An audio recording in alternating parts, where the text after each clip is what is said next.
innovation. I think that we can all agree that there actually really is a space for startups within corporate environments, and actually there is already taking place. Jacqueline, in a little moment, will actually share about that. She's directly involved in that. She's at the forefront of that as we speak. So that's very exciting. I'm look forward to hearing Jacqueline share about that as well. We can just take some famous cases. Blockbuster Video versus Netflix. Here you have Netflix starting out of a garage. They have the advantage that they're actually fast-paced, fast to market. Then we have Blockbuster, which was a multi-billion-dollar company. Went from $42 billion revenue in 2005 to being bankrupt in 2010. That's a dramatic shift in 5 years. Now, on the other hand, you have Netflix, who was quick to market, has taken a lot of that market share. They don't have late fees, so you don't get penalized. It was $500 million yearly profit for Blockbuster just from late fees alone. So faster market. Let's look at another example. It would be Border Books. So Border Books, around a family company started by two brothers in the 1970s. In 1997, it was worth something like, it had a $100 million profit. $100 million profit, and then 4 years later, it's bankrupt. And what takes its place? Of course, it's the famous Jeff Bezos' Amazon. Amazon takes its place, and today, well, it's a multi-billion-dollar company also.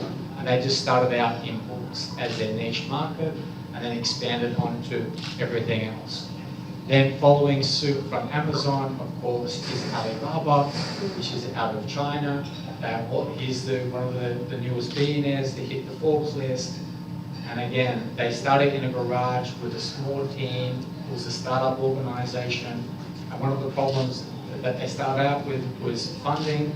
But when you've got a great idea, when you believe in your vision, when you're nimble, you know you're going places, there's a niche market, you're going to get funding. Whether the funding comes from this organization, from Hewlett Packard, they do get it and it takes off. Microsoft started in a backyard organization as well. So a lot of startups, they just start up in the garage. They're ideas. They're quick to market. So that's a number of examples of large corporate identities that aren't innovative. Innovation is everything.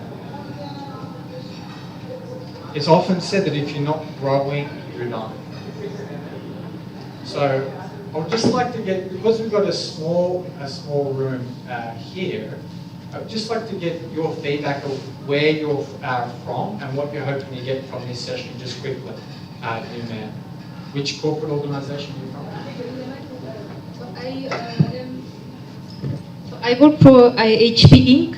So it's a sister, let's say, of Hewlett Packard. As you know, we were one company, and Yes. I work in another part of HP after the split.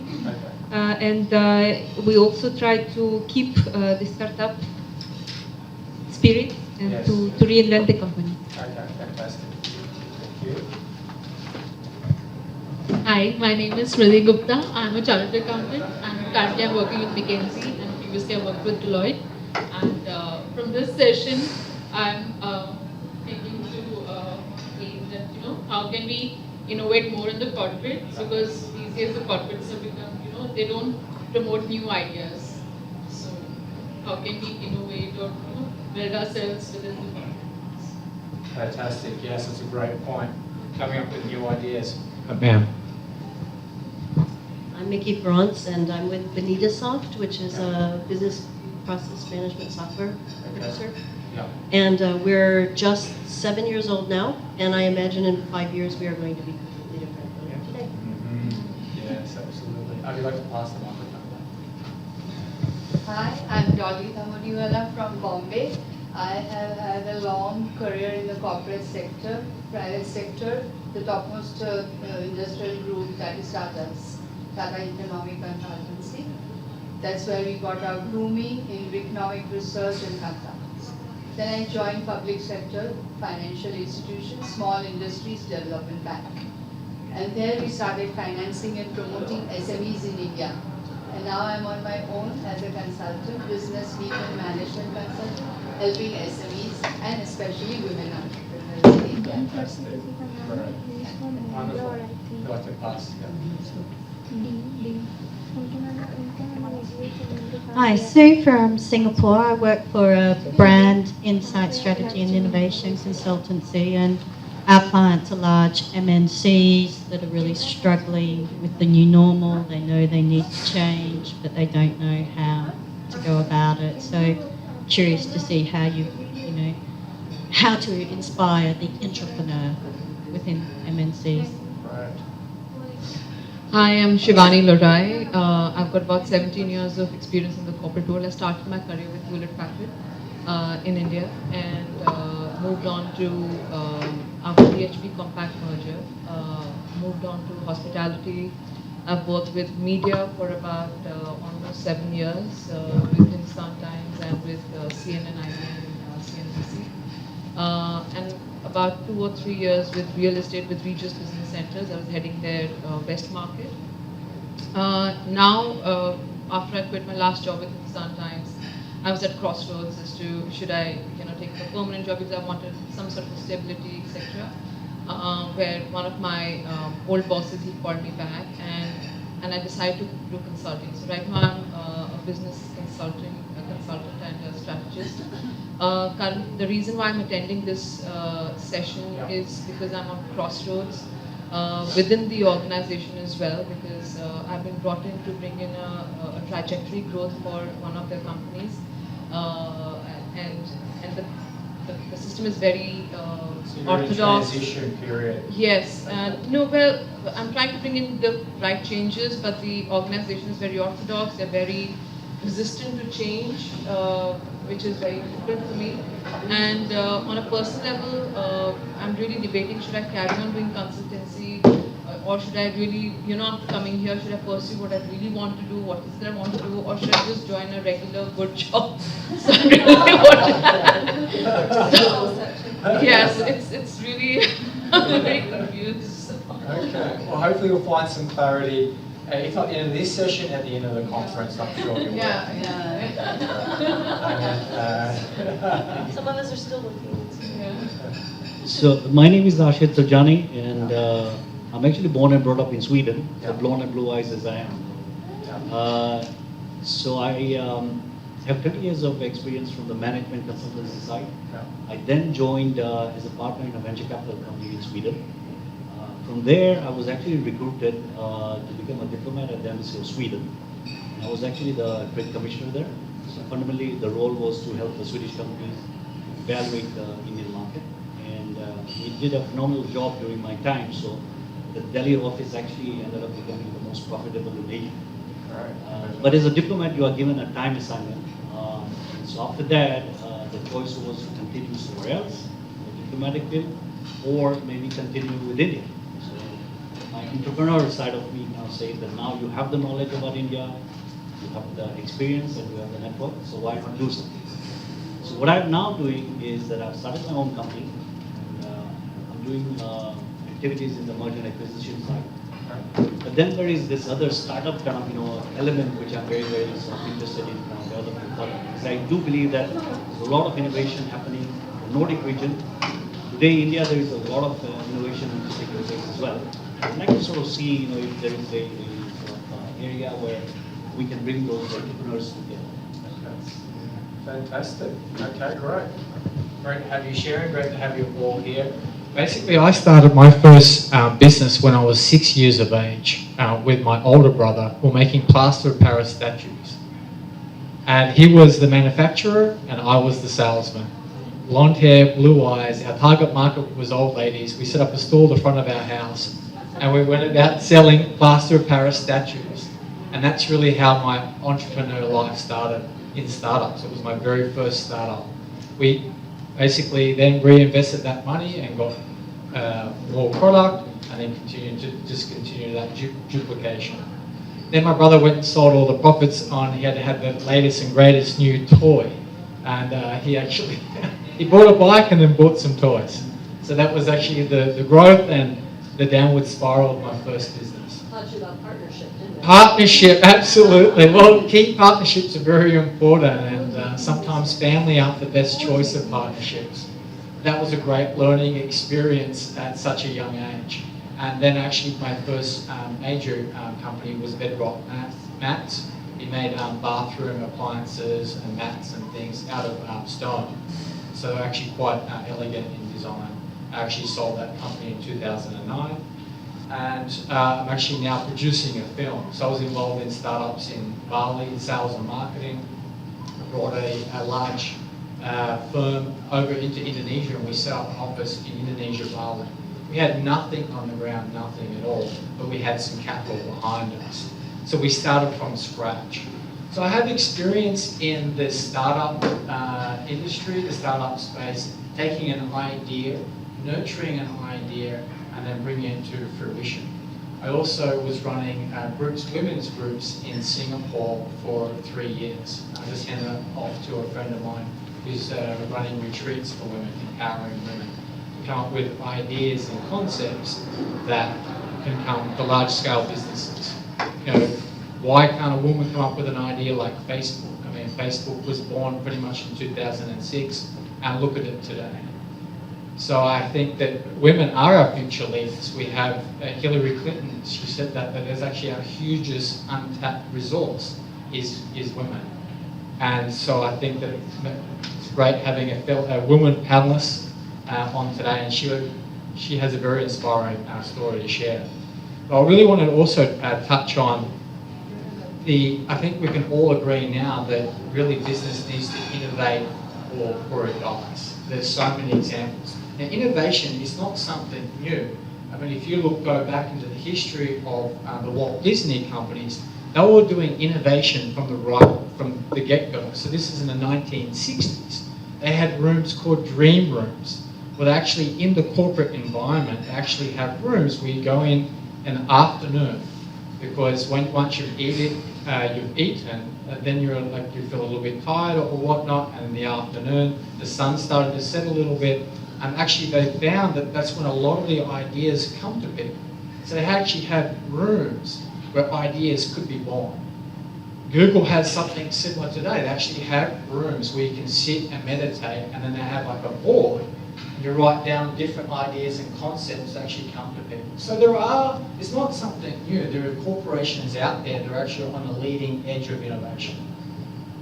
Google, Facebook, they do the same. They're on the leading edge. Amazon do the same. Zappos do the same. Now, a lot of these different companies, they acquire each other. So you had Kmart that bought Blockbuster, and then they also finance Netflix. So there's different ways that you can actually hedge the bets as well. What I would like to now learn from my fellow panelist, Jacqueline, is how does the corporate then go and find a relevant startup? So Jacqueline's going to share her startup experience. Hello, yes, so thanks very much, John. So yes, when I actually read this session and signed up for it, it really shocked me to think that people would actually think that you couldn't have startup mentality in large organizations, because I've worked for Hewlett-Packard, or various forms of Hewlett-Packard. I work for now Hewlett-Packard Enterprise since November of last year, but for the last 28 years I've been in Hewlett-Packard. And I've had many opportunities to leave, and I've been in many different countries and in different roles in country, in region, and at a global role now for the last 9 years. And I'm British, but I live in France, so very multicultural, multinational organisation. And we have over 240,000 people in the company, so we're big. And last year we turned over $52 billion. How on earth? Yeah, it's big, right? But the mentality within our organisation is very much like a startup. And it's to do with leadership, it's to do with mentors, it's to do with our key values in the company. And my role right now is as a global marketing manager for a new product. And 2 years ago, our CEO, Meg Whitman, she's a woman, she came from eBay, a startup once upon a time, And, her and her board of directors decided that in order for us to be successful, we needed to create a new product, a new software product that was going to be very instrumental in the data center. And if we could own that customer's management solution, then we would own the data center. So there was very much a business thinking behind the philosophy of this startup. So I joined this small team of people, and we created a product. So I was the marketing lead, I am still the marketing lead, and we had a small team of engineers, and we've grown. We started off with very few, and now we have 600 engineers. What I really wanted to share with you is that I was lucky because I was in a fairly risk-free environment. I had the financial backing because of a large organization. I didn't have the pressure on my shoulders to deliver profit and revenue from day one. It didn't mean that we could rest on our laurels though, because it's only so long that you can, stay on your job, right? So I had the support of management. I think that's really important. I also had the support, financial backing as well. We also were able to make mistakes along the way and learn from them. Today, our product is firmly established. We have companies from all around the world that are using our product and are relying on our product. I mentioned we've grown our engineering team to 700 people. We have a team of 3 in product marketing. That's mainly because we rely on our countries and the resources in country, so that we have that startup mentality, talking to our customers, building those relationships. Our charter is to help our customers innovate and to help them differentiate and be leaders in their industries. So if we're not able to innovate ourselves, how do we gain the respect from our clients? How do we even win any business?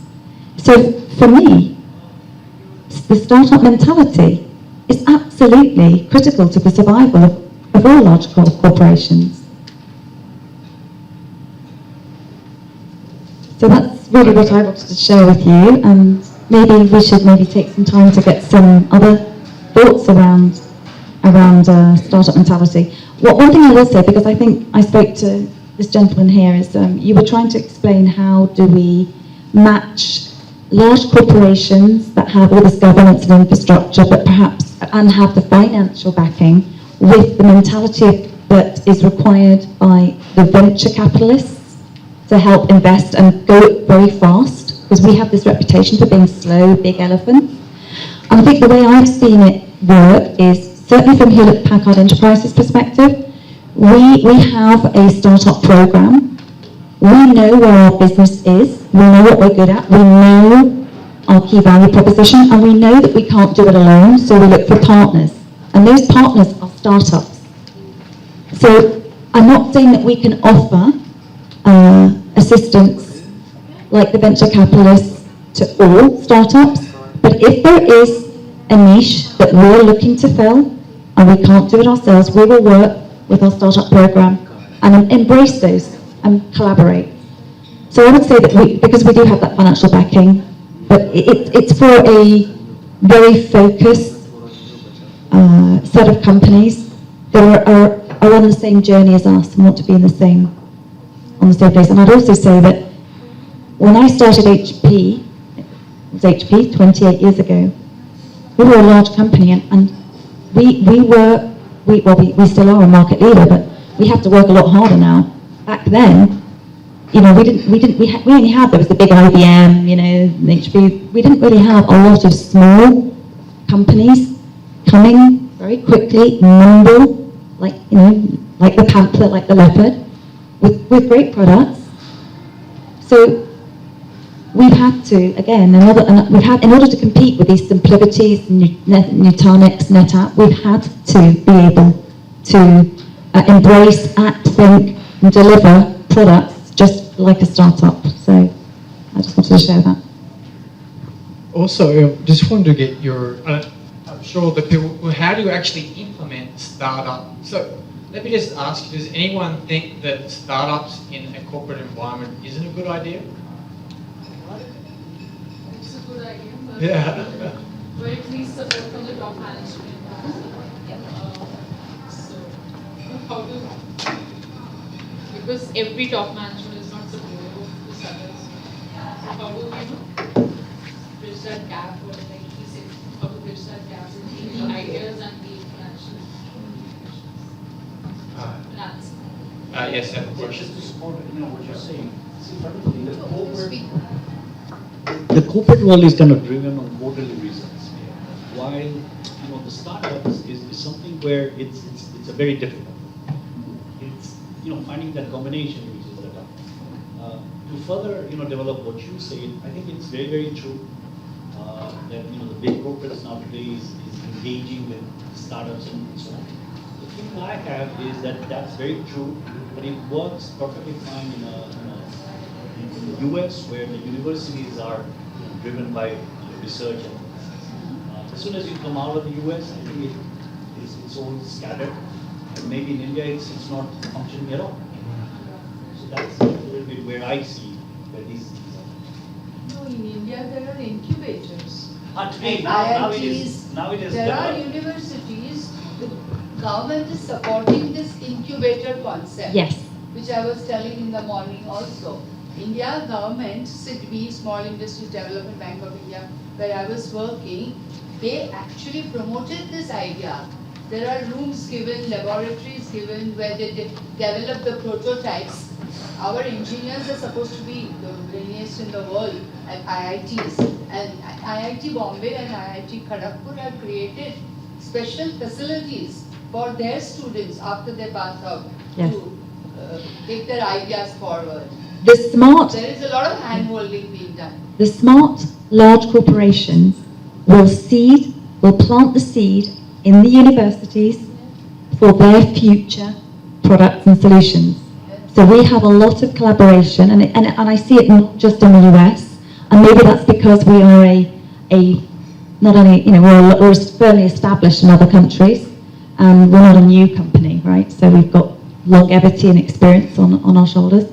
But I've seen a lot of collaboration between Hewlett-Packard and universities, grants, and we also in France have a startup program for new startups in the Isère region. So, and we extend our brand, because Hewlett-Packard has a strong brand, Hewlett-Packard Inc. and Hewlett-Packard Enterprise, and we extend that to actually also support those startups. So when you see a startup that has the support and the infrastructure of a large company that does have a good reputation, then that is also one extra, elevation to success. It's not perfect, there's always room for improvement, but I would honestly say that, we have a huge responsibility as a large organization. I think it's also part. I think it's also part of your culture as an organization. To keep innovating and to innovate, you have this. The end objective is innovation, and that's where the seed is startup culture. But if what what she said, that you need to have a buy-in from the top management. I think you also need to have a buy-in from the employees, where you actually sit them down and should give them. Many times in the Indian organizations, what I have observed is that the decision and the strategy is kept only to the top management, and it's not really filtered down to the it's very hierarchical. So as a result, the teams below, the feet and the hands and the legs, are really clueless about why is the change being driven? Are their jobs insecure? So that sort of needs to change a bit, and a town hall kind of a system needs to happen, saying that your jobs are secure.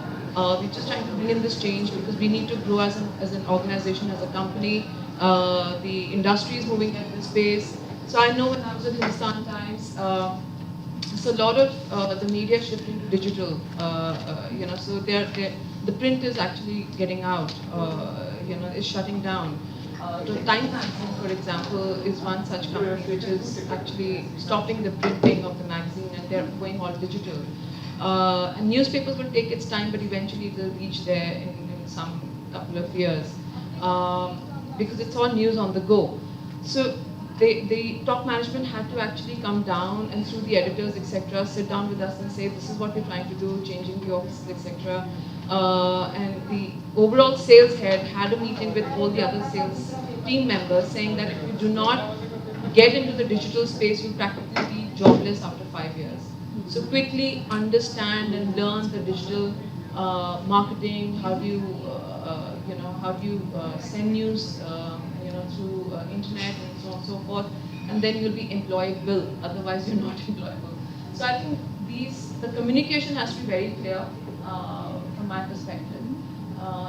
If you really want to bring in some change management. Maybe to add to this change management topic, so as you know that HP and HP Enterprise now going their own way. In HP Inc. on our side, there was a special program integrated on change management. So there are agents of changes in each of the teams. So we're really taking the best of every department. So we're really collecting people and we're bringing this change into the teams because it's true.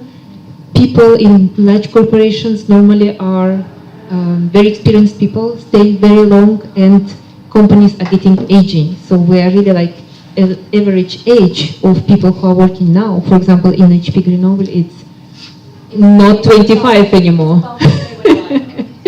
Yeah, so it also includes, on top of change management for existing staff, it also includes including newcomers just after universities and also implementing these changes in the teams through agents of change.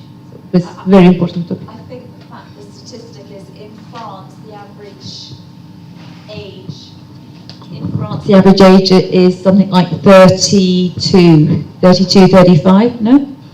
Pardon? 35? 45. No. The average in France. But in HP, it's 45. So, there is this theory which, if you have the more employees you have that are more mature, the less likely you are to have a startup mentality. So that's just a French cultural thing. So at the age of 54, if you lose your job in your 50s, it's very hard to find another job in France. It's like you need to step aside and allow the youth to come on in.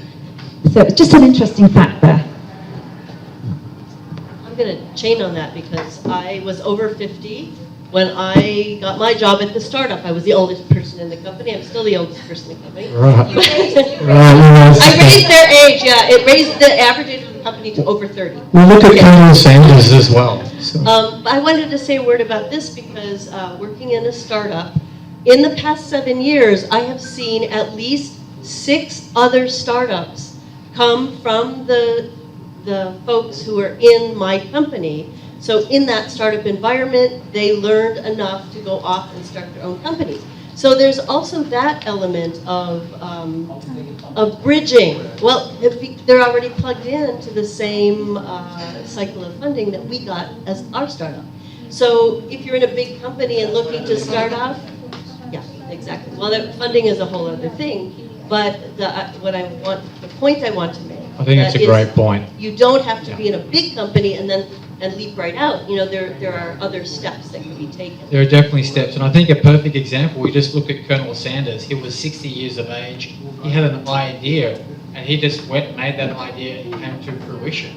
He was 61, and he was actually working on pension checks.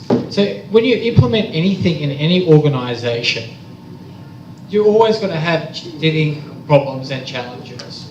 But you have that general consensus that, well, if you don't innovate, you're going to be without a job anyway. So you might as well come up with ideas where you can actually have adaptability.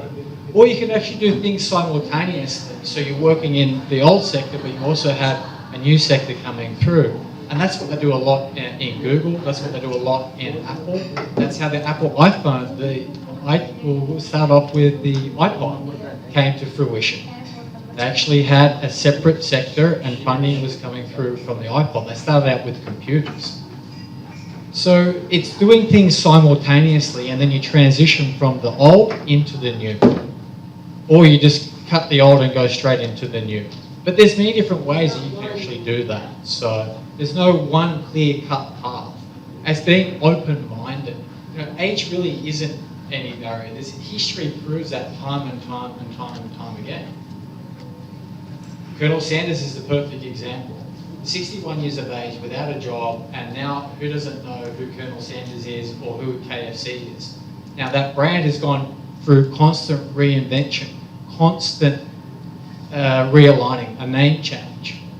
Same with McDonald's.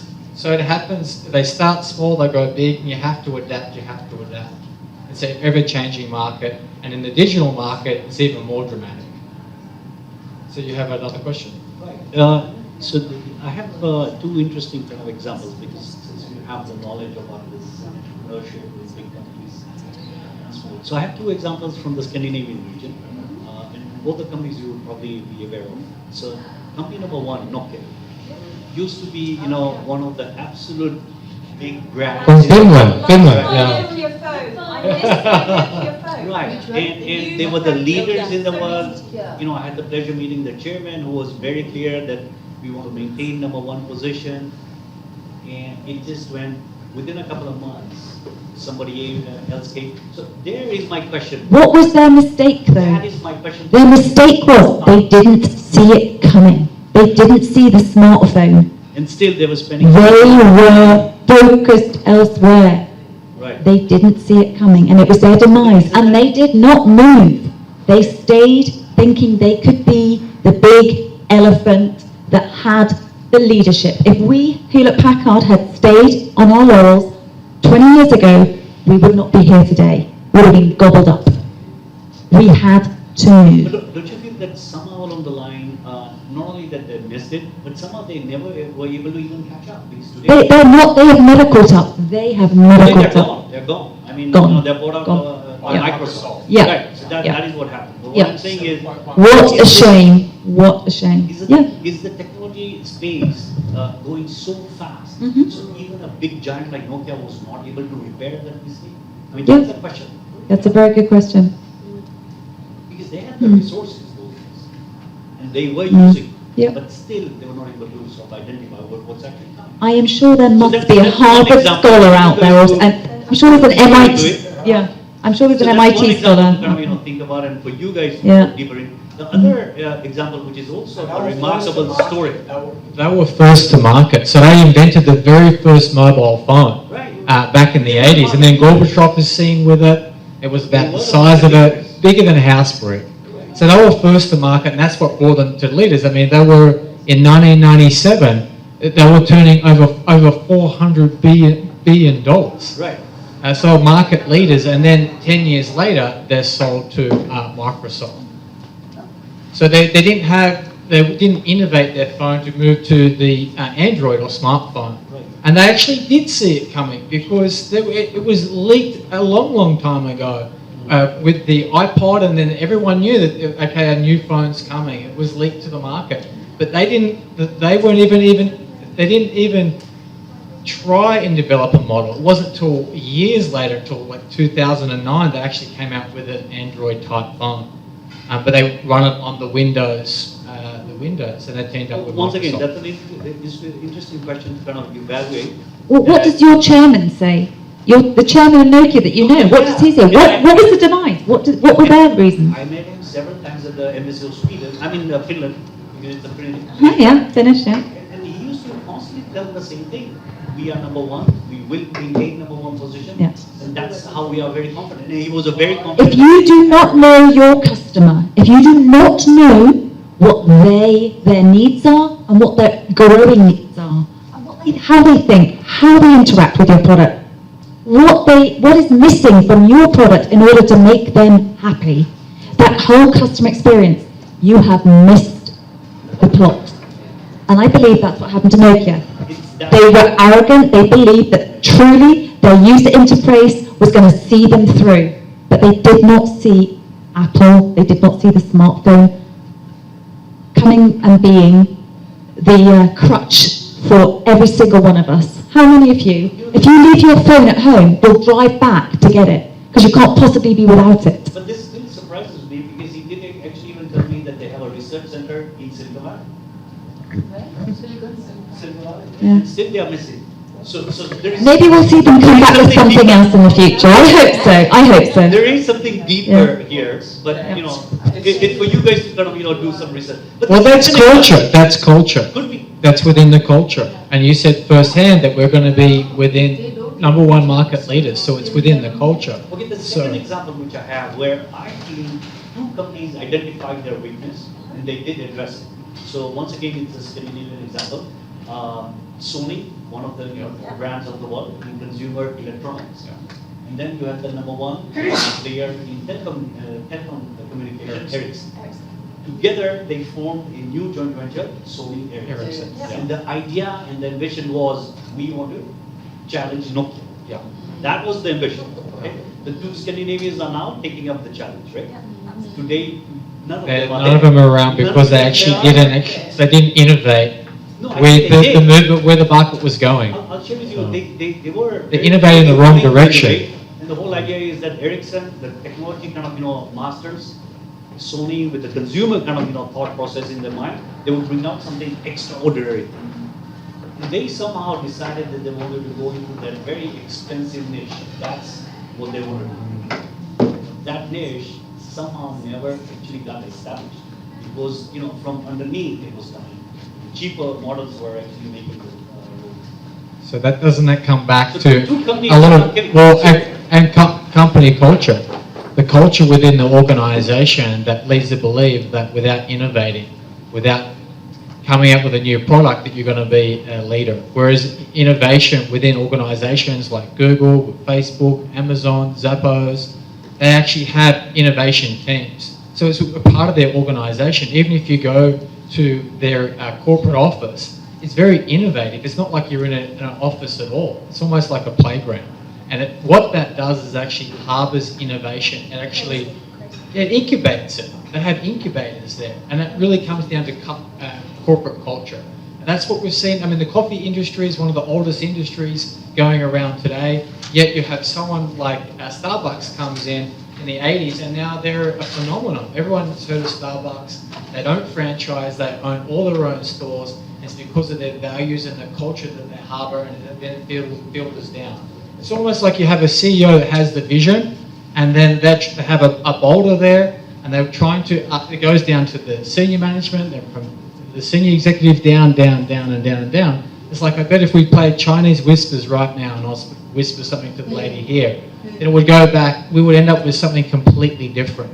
And that all starts with company culture and the culture within the company. And I believe that was one of the downfalls of Nokia. Next question is, how do you bring in like this culture of innovation? And I think the strategy is decided at the top, at the board level. Yes. And I've been talking about board composition. Yeah. Board Yeah. composition, because all the decisions are taken there. And if the board has diversity, not only gender, which I was talking about, Yeah. but also age. Why can't we have young directors on the board who bring in different ideas? I was talking about women directors, but even the age should be little lower. Usually, Well, you have companies like Facebook that have that already. They have very young directors. Young directors is what we require, because it's there at the top that the decisions are Innovation. So Dolly, I'll just give you a different perspective, and I actually believe that you don't necessarily need to be young on the board of directors in order to innovate in a large corporation. What you do need is you need to be able to have that young innovation, that creativity, where you develop the product. If you have research, I mean, obviously you have marketeers that are out there looking ahead 5 years, 10 years. How is the market going? We have that in Hewlett Packard. We will not be the same today in 10 years' time, and we aren't the same today as we were 10 years before. And that's because we've got great market intelligence, and we do a lot of focus groups, We talk to our customers, we know exactly what they want, when. But what we need is we need to take those ideas and have those young people be able to put them and implement them into product. And we have research, engineering, starting at university where we have resources. That's where we need it. I would say it's a little bit dangerous. I think it's great to have young people in a room to be able to explore and share and create and not have any boundaries that we have as adults. But it's a little bit dangerous if you don't have the experience of what's required in a corporation to have them at the board level. I'd be a little bit worried. But I think there's a role for them, absolutely. Thank you, Don.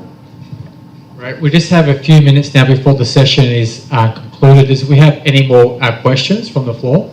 Yes, ma'am, if you'd like to pass the microphone back. Just curious, Yeah. what company which is 50 to 100 years old do you think has really transformed their business model GE, that you admire? General Electric. Yeah. General Electric, started by Thomas Edison, very, very famous. And then you had the CEO, he wrote a book, Jack Welch, and he basically made a people focus. So that's a very old company that has actually innovated. What about in the last 5 to 10 years? That look, as the example that you gave of Blockbuster and Netflix, Blockbuster didn't transform their business model. It's why Kodak doesn't exist today as well. Yeah. Whereas these new businesses have started because of the digital era, the fourth industrial revolution, blah blah blah. So, who in the last 5 to 10 years, as in a 50-year plus company, do you think has had the foresight and really transformed their business model to be able to adapt and lead the market in the future? Well, then you've got General Motors as well. So General Motors is leading the way with, well, not one of the leaders. You've got the Telstar Group with Elton from PayPal. So that's coming from a 100-year company. So they've basically, there's some funding from General Motors for Telstar Motors, and that's actually the leading innovating company from Forbes today, so the Forbes list. Are you actually making a point that there aren't that many, or are you No, it is so there's companies doing that. Yeah, There's companies doing that. All of these companies are genuinely struggling. They know they need to. So no, it's genuine curiosity, because I think that there are some out there. Just none of them are springing to mind as in real transformation. I would say, Hewlett Packard has had a huge amount of transformation. We've acquired companies to stay in the markets that we want to be in, where we can't come to market quick enough. So I would say, honestly, Hewlett Packard, we reinvented ourselves time and time again. So, in the high-tech industry, I would honestly, I don't want to brag, but I would honestly say Hewlett Packard is one of those companies. I mean, the fact that we've just separated the into two companies is, a huge example of transformation and reinventing ourselves. And that's just remain competitive. Any other? Thank you for your question. Any other questions? I just wanted to ask one question that I moved 10 minutes back when we were talking about age. Yeah. So in a startup, I think I'm running a startup wherein we have younger people as well as we have someone who's older, and because you need the experience as well. How do you align them towards a common goal? Because someone who comes with an age obviously expects a bigger packet, and he doesn't care. He knows you're not going to throw him out. So how do you align the objectives of the organization to the younger generation? Vision. Yeah. Vision. That's why a vision. If you don't have a plan in a startup organization, but you have a vision, people get excited by a vision. So you have that's the leader's role to actually then transfer that vision and articulate that vision. The younger people you don't have to have clear plans, but if you've got a vision, people will be drawn, especially the younger generation, by the excitement of being involved in a startup. Absolutely, the younger ones are, but the experienced people, they're just there. They can't. In my humble opinion, what's going to keep the two aligned Yes. is the customer. Yeah. ultimately they will not survive. They won't even be around, old or young, So if they don't have a product that sells and they've got a customer. They know who that person is, and that's who they're serving. It's your God, if you like. So, You know, that's what. Thank you. I think my day is made because I'm getting the answers that I can't get otherwise. Because the family organization has 1,500. This is only 15. But the older people normally feel that I don't even know how I'm going to be here tomorrow. So I don't care as long as I get my pay packet at the end of the month. That's because in India the thing is that you just stay in an organization at the end of the year, I will get my 10% increment any which ways. Which is generally the first people to get let go. They're generally the first people to get let go. But we need a person for experience as well. So is there a balance that you can somehow, with age they get rigid? Yeah, but that's not always the case. Actually, that's not always the case, I've found anyway. Yeah. I think that's a myth. I think it's a generalization. And there's always exception to the rule. Cultural, I think, Yeah. perhaps. I think what we're talking about is something that's quite cultural. Cultural, yes. Yeah, because yes, please, it'll be lovely. Thank you so much. All right, we're running out of time now. Thank you very much, everyone. Thank you.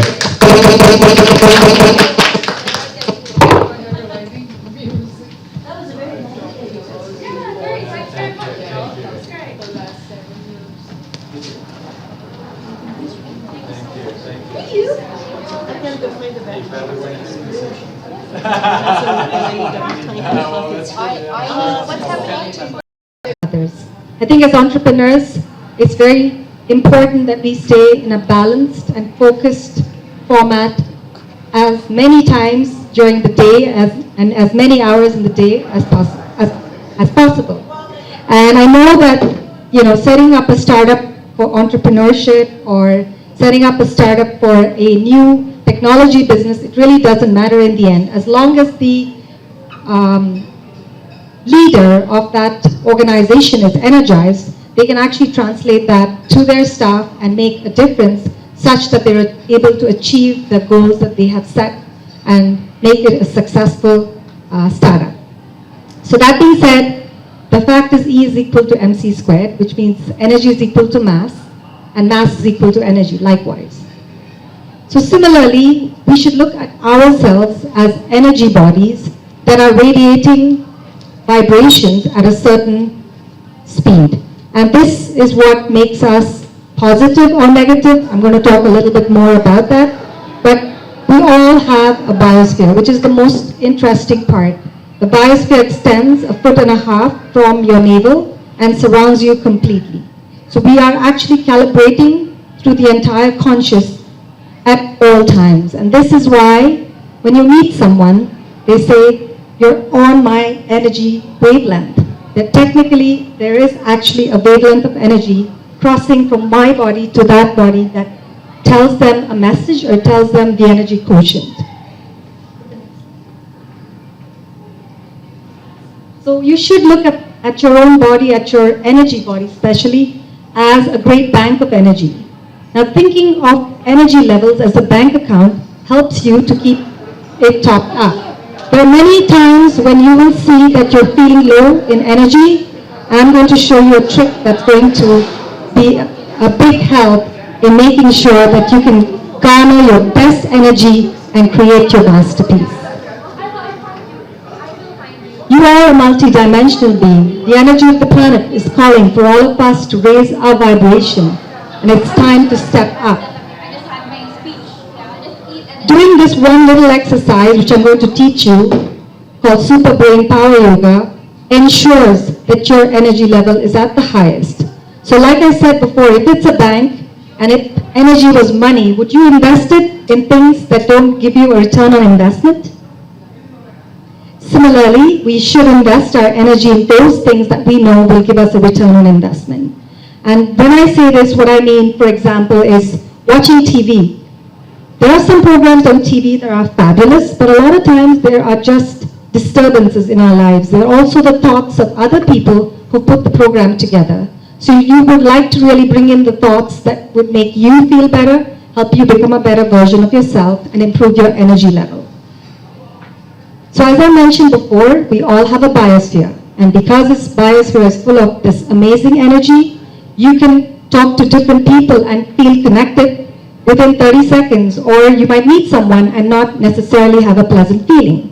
Now, to give you another example, when you're in an elevator and the doors open and someone steps in, what do you tend to do? You step back.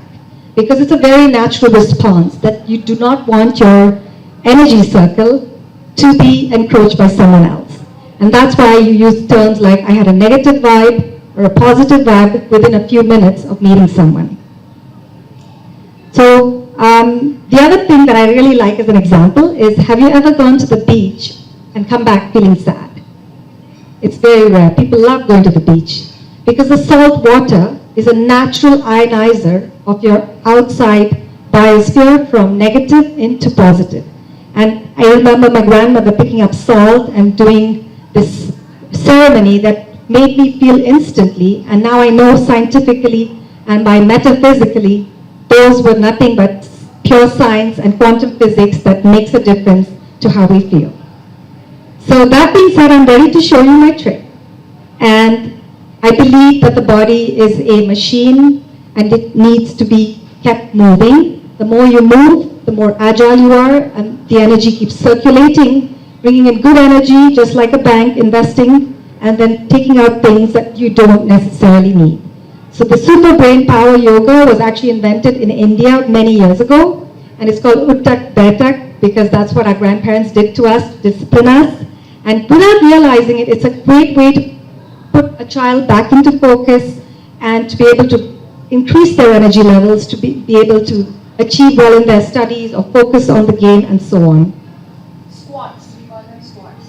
But what we discovered when they did the super brain power yoga, to make the circuit complete and to make sure all your chakras are aligned on the same energy level, which is your own divine energy that you are taking from the collective conscious, the way to do it is actually underlined and defined. So for example, you have to take your left hand, pinch your right ear, and then take the right over the left and pinch your left ear. And then very consciously, very intentfully, and I invite you to participate if you like, but very consciously and very with intent, focus on the chakra, starting with the root chakra. You can think of the color, which is red, or you can think of determination, which is what it stands for. And then what you would do is take a deep breath from the divine conscious, a wonderful white light, and then you would basically go all the way down like that. Hold your breath, focus on that energy point, and then as you come up, release it. Release it with a deep sigh, a whoosh. Let go of all that does not serve you. And similarly in this fashion, if you were to go into the second chakra, which is the orange chakra, which is the chakra of creation. The next is the yellow chakra, the chakra of balance and control. The green chakra, the heart chakra for love. The blue chakra, which is the chakra for communication. And last but not least, the third eye, the divine chakra, which helps us all to be able to connect with the conscious, is what we would focus on last. And then taking the divine light and putting your hands together at heart center, you would just bow down and say namaste. And I can tell you for a fact, I have done this for over 2 years now.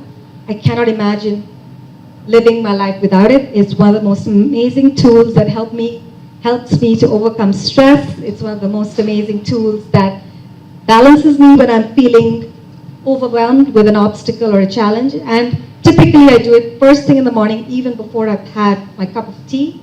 And sometimes I've learned that to increase your focus or ability to overcome an obstacle, I'll actually do it a second or third time. And I get an instant boost of energy. My bank account is topped up, and then I use it to help other people, to work with other people, and make sure that I meet all my goals. So thank you so much.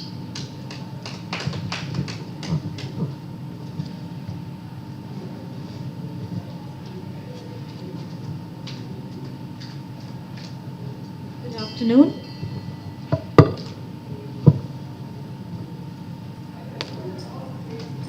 Good afternoon. Our friend Anu here has given us some lovely insights into energizing ourselves. The whole point of this is to be able to take on day's stress and get on with work. My topic today is traditional bricks and mortar startups in today's world, in retail. I have a retail store myself.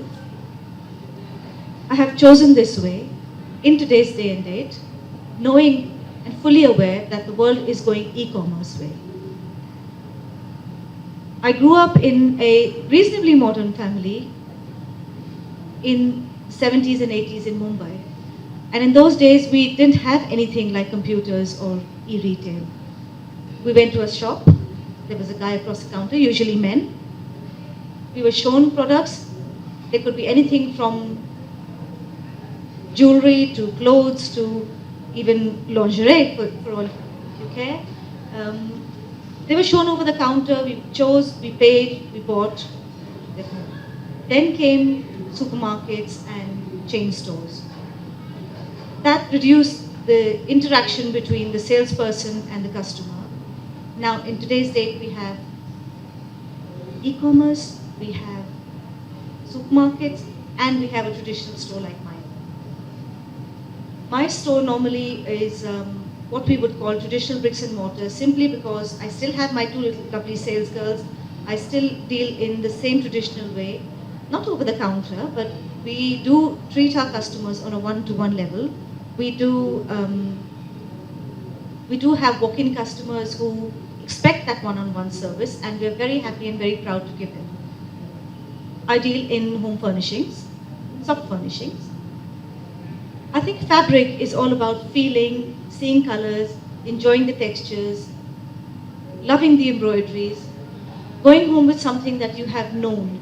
Ordering online is good for a lot of other products, like possibly for electronics, possibly for even makeup and things that are standardized. And I think fabric, things related to fabric, whether it be clothes or furnishings, would traditionally be sold in a better way. I personally would advocate the traditional way of selling when it comes to fabrics, home furnishings.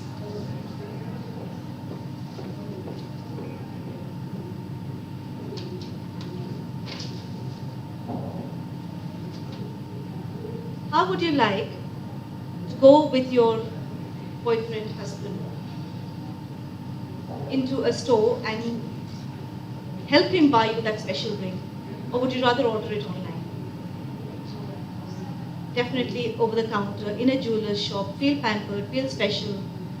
That's where traditional selling comes in. I have nothing against e-commerce, but I do feel very strongly about certain products that need to stay on a one-on-one level with our customers, traditionally being sold to you by me, creating that special bonding, making sure that you have someone to come back to if you need a change or you need to talk to someone or if you have a problem. That is why I am in this business, and that is why I choose to stay in this business. Thank you. That's true, actually. That's part of the fact that we would want to actually go in and see the product. That is true, but then I also have one take on it, the upside and the downside also. I don't know if you saw this ad recently that, husband and wife, it's their anniversary. There's a couple and it's their anniversary, and he sits with his wife on a laptop and he makes her choose from an array of a heart thing or a necklace, and so he gives her the choice to choose online and then he can order. So there is a paradigm shift, which also it's also that is where also he's making sure she's with the trend of technology, and he's also giving her the option, and he also shows that he cares. So you can it's a very personal choice, and I feel bad that we are losing our old markets. But the only downside I feel about the retail businesses is the cost that goes into the retail managing. Like today, property prices being rocketing, to own the place, to be keeping so much stock, to be paying the salaries, the staff, to have your logistics covered like computers and your electricity bills. At the end of the day, all that saving which you are able to save in a longer way when you buy online. So from that point of view, the retail businesses are crashing because people want more. The demand is they don't want lasting stuff anymore because the fashion is changing, needs are changing, people are evolving every day. Today you had a smartphone in 2 months that is outdated. So the needs are also changing, people are getting greedy, and to keep with those needs, we have this e-commerce business, and therefore e-commerce is even surviving, otherwise it would have gone bust. Very true. No, that's absolutely true. But when it comes to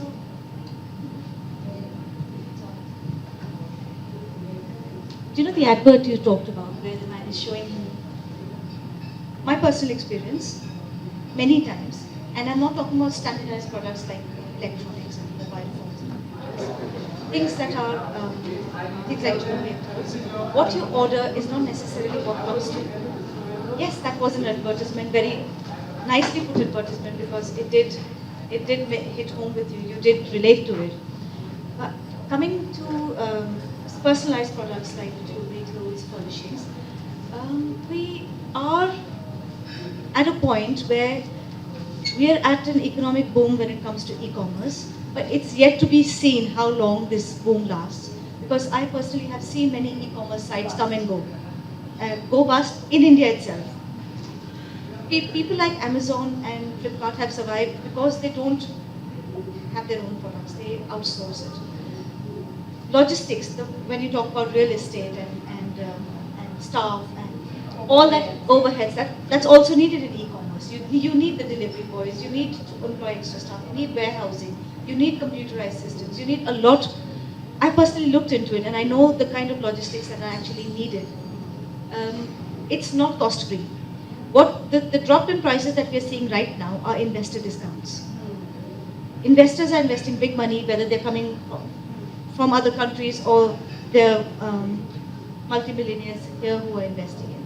The discounts are investor discounts. Let's hope for their sake. I have nothing against people who are trying out that mode of business. No, like I said, needs have changed. Yes. We don't want long-lasting products anymore because we want newer products. Definitely. So because of that, quality has come down. Yes. And logistics coming. Therefore, we are able to sustain the model of an e-commerce. Had my parents, I mean, we wanted to buy like a BMW, we wanted to last a 25-year span. Today, you probably want it for 25 months. And then you say, oh, I got a new model.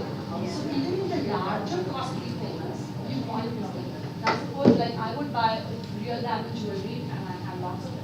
But the last 6 years I haven't bought a single piece of jewelry. Not because today a bank, it's not safe anymore. Today I can't get the kind of staff that I want. So I'm more tensed up having a real piece of jewelry.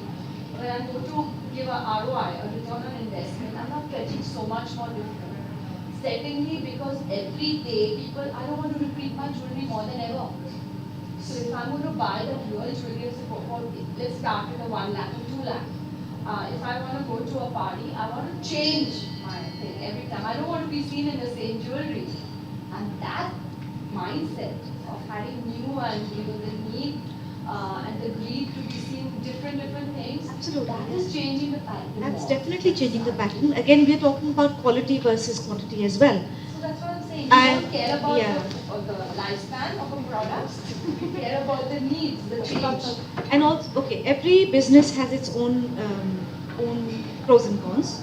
हर चीज देखो ना. Suppose you have furnishings. पहले जैसे हम अगर 10 साल में या 8 साल में कुछ change करते हैं, not any change every year, it's not feasible. But today, they will want to change it every 2 years. Otherwise, better than that, they report chaise lounge. With fashion, उसका भी बदल गया. Furniture fashion are changing equally fast. So they will say, okay, ठीक है, 2 साल use कर, let's get some recliner chair. So you can sit with that leather chair and have a massage thing feature at the back. So again, what I'm saying is the need-based. It is, yes, and e-commerce is actually fulfilling that need-based demand at the moment. Yes. We have nothing against the retailer. No, I absolutely don't have any good luck to the people who are trying out that module. But having said that, there's some things that can be sold traditionally in a better way than in an e-commerce way. Furnishings, like you said, upholstery, like you said. It's all about touching, feeling the fabric that you are buying. Um, let's take an example of cushion covers. They look very pretty in pictures. Many a times what you get in your package is, it will match the picture, but you will see a huge difference in the But finishing. they are smart. They have a no questions asked return policy. They do, but so do I, yes. I also have it. But again, my returns, I would say, are a tenth of what an e-commerce site would have, because the person has come in and chosen. Are not so much. And the person has come in and chosen and taken what they've fallen in love with. Not, let's try it out, let's see if it turns out to be good, maybe not. I won't name the company. I had bought for myself, let's not name any companies, I bought myself an indoor water fountain. It packed up in 2 days. This was 3 months ago. I'm still waiting for my refund, and it was a no questions asked refund policy. I have gone round in circles. I have written to them. The supplier has said I've issued the refund. The company is saying we are issuing the refund. My credit card has not shown. It's 3 statements down the line now. I'm about to give up, and that's, I think, I am not sure if that's what they are playing on. But if they are, then it's not nice. Yeah, it's not nice if they're playing on people giving up. I'm not the type to usually give up, but it looks like it's 1,600 rupees, and you just think, how many more times am I going to make phone calls and write emails? So, yes. Just to give you some statistics, right? The refunds which these e-commerce sites yet have to settle is 410 crores. So it's just a chip, right? Right. So that's and across the world, the e-commerce sites are just doing about 15% of the retail business. So it's a fact that they're doing well. They're not doing well. And like Because I touch said, and feel, the human cycle doesn't change. that's exactly what we were discussing. Otherwise we would have plastic men and plastic women also. We still need real. I absolutely hope not. I just want to add to that, because I'm from Canada, and unfortunately or fortunately, our population, almost 65%, is baby boomers. So for us, our retail industry does very well, and our customer service is exceptionally good. I can assure you that when I had a retail business and when I had 2 online stores, the online stores were much easier to handle, much quicker to make a sale, and the return process was very easy and comfortable for the client. And because a lot of the baby boomers, because it's cold, it's Christmas time, for example, which is our peak season, they really don't want to come into the store. The only thing that they may do, and mine was a furnishing business as well, they come in and see the product just to make sure that this is exactly what they want to give as a Christmas present, but go back and order online, because they're going to order for 14 grandchildren. I'm not kidding you. And that's the kind of money they're spending, and it's easy for them because they can just do it by the click of a button. So I believe that in my country, and you may be right, it's still lesser than the actual retail stores, but there's a significant increase. It's also because of the population. And there's something called retail therapy, which I think every woman will agree with. We love going out shopping. We love going out with friends, doing that shopping, sitting and having a coffee afterwards. There's nothing like a lovely day spent with friends shopping, or with family, or with kids. Yes, in extreme weather conditions, or 14 grandchildren, or even people who are working. I also order online. It's not as if I don't, but at the same time, like you mentioned, sir, that touching and feeling and enjoying the product that you're about to buy is a totally different thing. It's a traditional thing, and I think we are going to stay with our likes and dislikes, our sensory pleasures that we'd like to sort of work on. Those will not change. More than that. Let me address what you said. No, I don't think I need a mic. Okay. Pretty audible, right? More than that is what you said is when you talk about 15 or 20%, these are all figuratives, right? It may be a million customers. That's bull. That doesn't. I don't agree to bull. What I'm saying is, not all companies don't have ethics, right? There are companies which have ethics. So those companies survive, or they evolve. But then we have fly-by-night operators also. Oh, make a quick buck. You want to be a millionaire overnight. So rich dad, poor dad doesn't suffice them. They want to be a millionaire. So that's where the problem comes. Secondly, what you said is when you talk, it depends on what value that product holds for you. You don't buy cars online, right? You can buy books, some dresses, but when it comes to, let's say, wedding dresses or wedding party dresses, what do? Go wear it, try it. So you go wear it and try it. So it all depends on your The need. my time consumption and the price I pay, right? Which is more value? And what she said in a day like in Delhi, when you have the extreme temperature of 45 degrees, which is pretty romantic here, go out, so you go to a mall and kill your time. And what do you pick up? If you look at the mall on the Saturday and the Sunday, what do they pick up? They pick up things which are not important. Right. Impulsive shopping. A lot of Impulsive shopping. Yes. What I say is compulsive shopping. Up there, you have to buy some damn thing. And that damn thing is damn. Then you look forward of giving that damn thing to someone else. So you look for the birthdays and so-called other days. Yeah, वो it's very एक true. मस्ती होती है ना जैसे आपने बताया therapeutic It's हाँ therapeutic. तो चलो यार जाते हैं आज देखते हैं It's a compulsion, ma'am. There's a compulsion because see. I'm talking Hindi. I think we have all. No. There's a compulsion. Na? At 45 degrees, you don't go to Lajpat Nagar and shop. Right? Malls. So you get a burger at 40 rupees. So everything is economic level. Last year I was in Delhi. We shopped in Lajpat Nagar. We took cushion covers and all literally from the flea market. But- because it's the same thing, I would go into a big mall, say come and buy. I said bloody it's a rip off. वो सब overhead charges इसी में आएंगे ना. खरीदे तो वो भी वहाँ बेचारा से तो ही करेंगे ना. आप हैं ना. No, but I think instead of the malls, like someone like me who comes to India, and I don't want to go to the mall. I actually want to go to M Block, GK. I don't remember the exact Rajpat details. Nagar. Yes. GK, yeah. Rajpat Nagar. Because the Absolutely. experience for me is amazing. The people who have the scarves outside, somebody's eating pani puri. I'm not going to try the pani puri, but I definitely like the fact that I can see a jewelry maker who's actually making the jewelry, and I'm actually seeing it. One time I bought this necklace, and I could change the combination, and he said, come back in a bit, it'll be ready in an hour. So I went, I did my little shopping, and I was back, That's customized selling. and I loved it. That's it. Yeah, and this is it's not bricks and mortar. It's on the road, but it's still there. It's traditional. Yes. So, and I'm a great market shopper. I love going to places like Lajpat Nagar, GK2.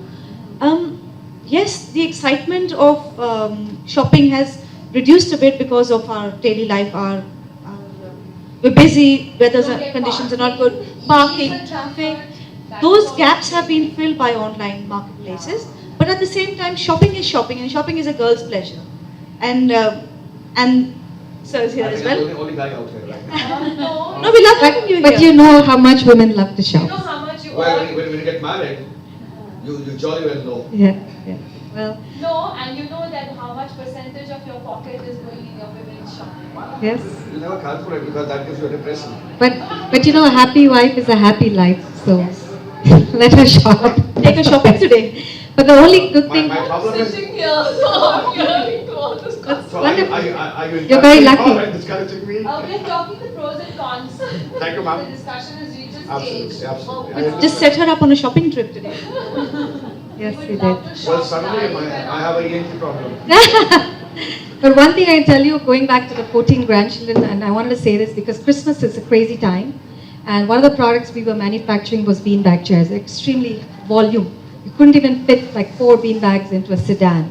So we would actually pack them into gunny sacks and ship them to every single home, almost like Santa Claus's little bag with a big red bow and saying Merry Christmas. So the grandparents would actually be so excited because they'd get calls because Canada is a big country, from all across Canada saying, I got my beanbag, and it was such a great surprise. They didn't have to lug it around, which was fabulous.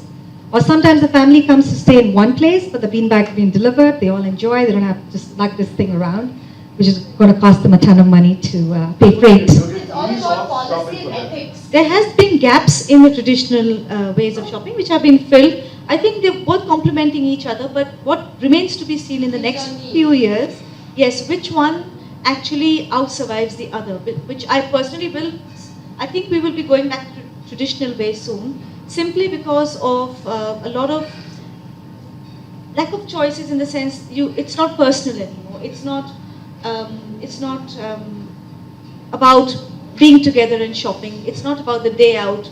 So things like that, The other yes. thing is you don't have a chance to haggle. Yeah. That's true. Yeah. Just wait for the sales, yes. Yeah, you don't have a chance to haggle, na? Nay, I will give only this much.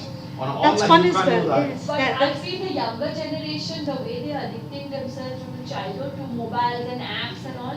I don't think they will even want to venture into retail shopping. हम लोग तो फिर भी जाएंगे. And the market that China produces, you know, वो जैसे आपने कहा that fountain you got. They say What you- China का product में चला तो शाम तक नहीं तो चांद तक. So you don't know चलेगा नहीं चलेगा, you know. I've had experiences myself, like I said, And that can happen in retail shopping when you go and buy from your thing because no guarantee, warranty. It's just you buy it. You still have that door open to walk back into with your product. They won't take it back. But you do get exchanges, even if some people don't take it back. Suppose you would buy a fountain. If I would go to a Loarchal market, Crawford market in Bombay, and I buy a fountain. When I go back and say, देखो ये नहीं चला. अरे ये तो electronic है जी. We don't give guarantee for that. 6 महीना नहीं है. तो this is वो हमारा भी बाहर से आता है. तो हमको भी नहीं मिलता. तो obviously वो अपनी जेब में से तो पैसा नहीं देना ना. But let's come to the mood question. The mood question is that nothing substitutes For the the market personal is expanding. human. The market. See, the Soho offices have come back, right? Small office, home office has come back. But they come with a bang. The Karyana stores or the grocery shops haven't closed down, right? India is a very fertile market where you have disparities which coexist. So if we try and evaluate that we're going to have either or, that's never going to happen. No, I think You'll there's still space have, for both. you'll still have yes. a horse-driven carriage with a BMW in Delhi. Yeah. Right? So we are in a very unique situation in the economic sphere that anything and everything can sell. And It's a survive. question of how you position. What she said is, again coming back to ethics, that are you owning the product Policies and or you're ethics. fleecing the customer?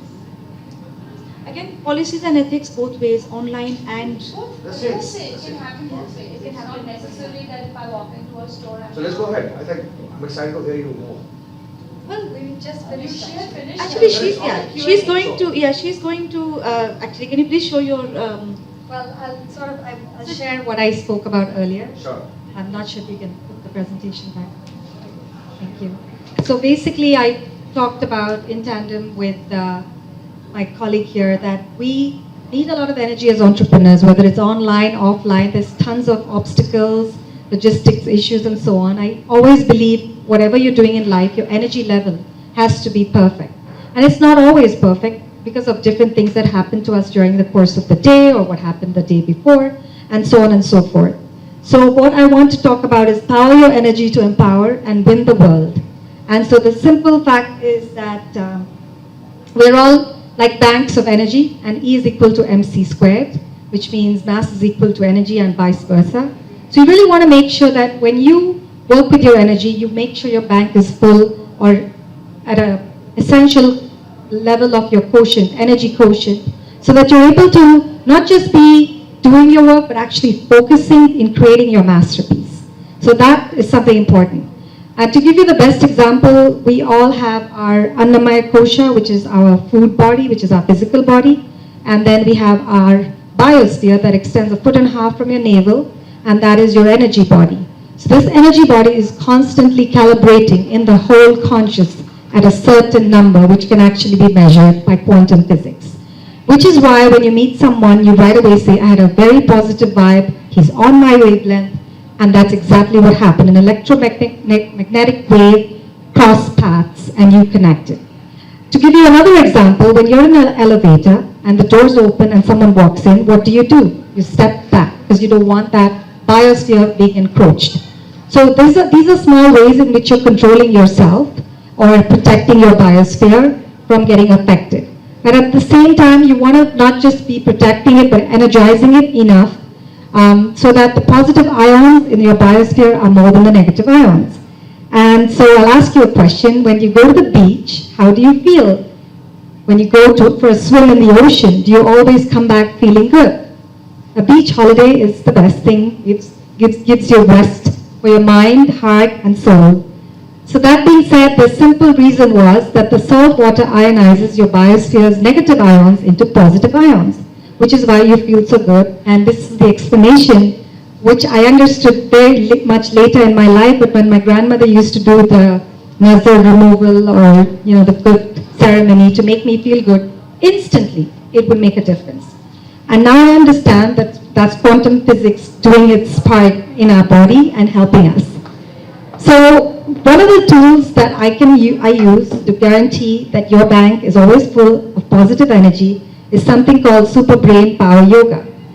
Super Brain Power Yoga is nothing but Uttak Bhattaks in a certain format so that you build an energy circuit so all of your 7 chakras are aligned and completely full with energy and then clear of anything that does not serve you.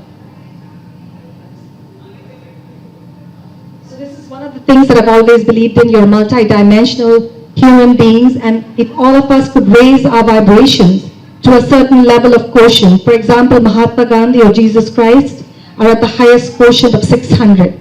A psychopath or a criminal is below 100. And then generally we're all calibrating around 200, 250. When we meditate, when we do this kind of a yoga, we reach up to about 300, 350 plus, which means you are at your very best. And to give you an example, say Beyonce, she's a music pop star, she has her own fashion line, perfumes, and she's doing so much work in the not-for-profit world. But people ask, how can you do all of this? I can work 14 to 16 hours, but the whole idea is I'm constantly generating this. And you as a human divine being have a direct socket that can plug into the conscious and collect this from the conscious and fill your bank.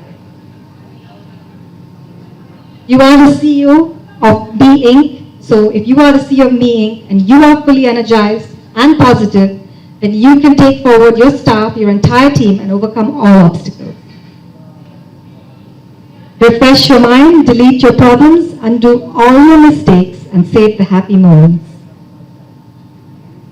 And now I'm going to show you the Super Brain Power Yoga, because this is the tool that's going to help you achieve all of this and put you in a state that's as blissful as this picture shown here.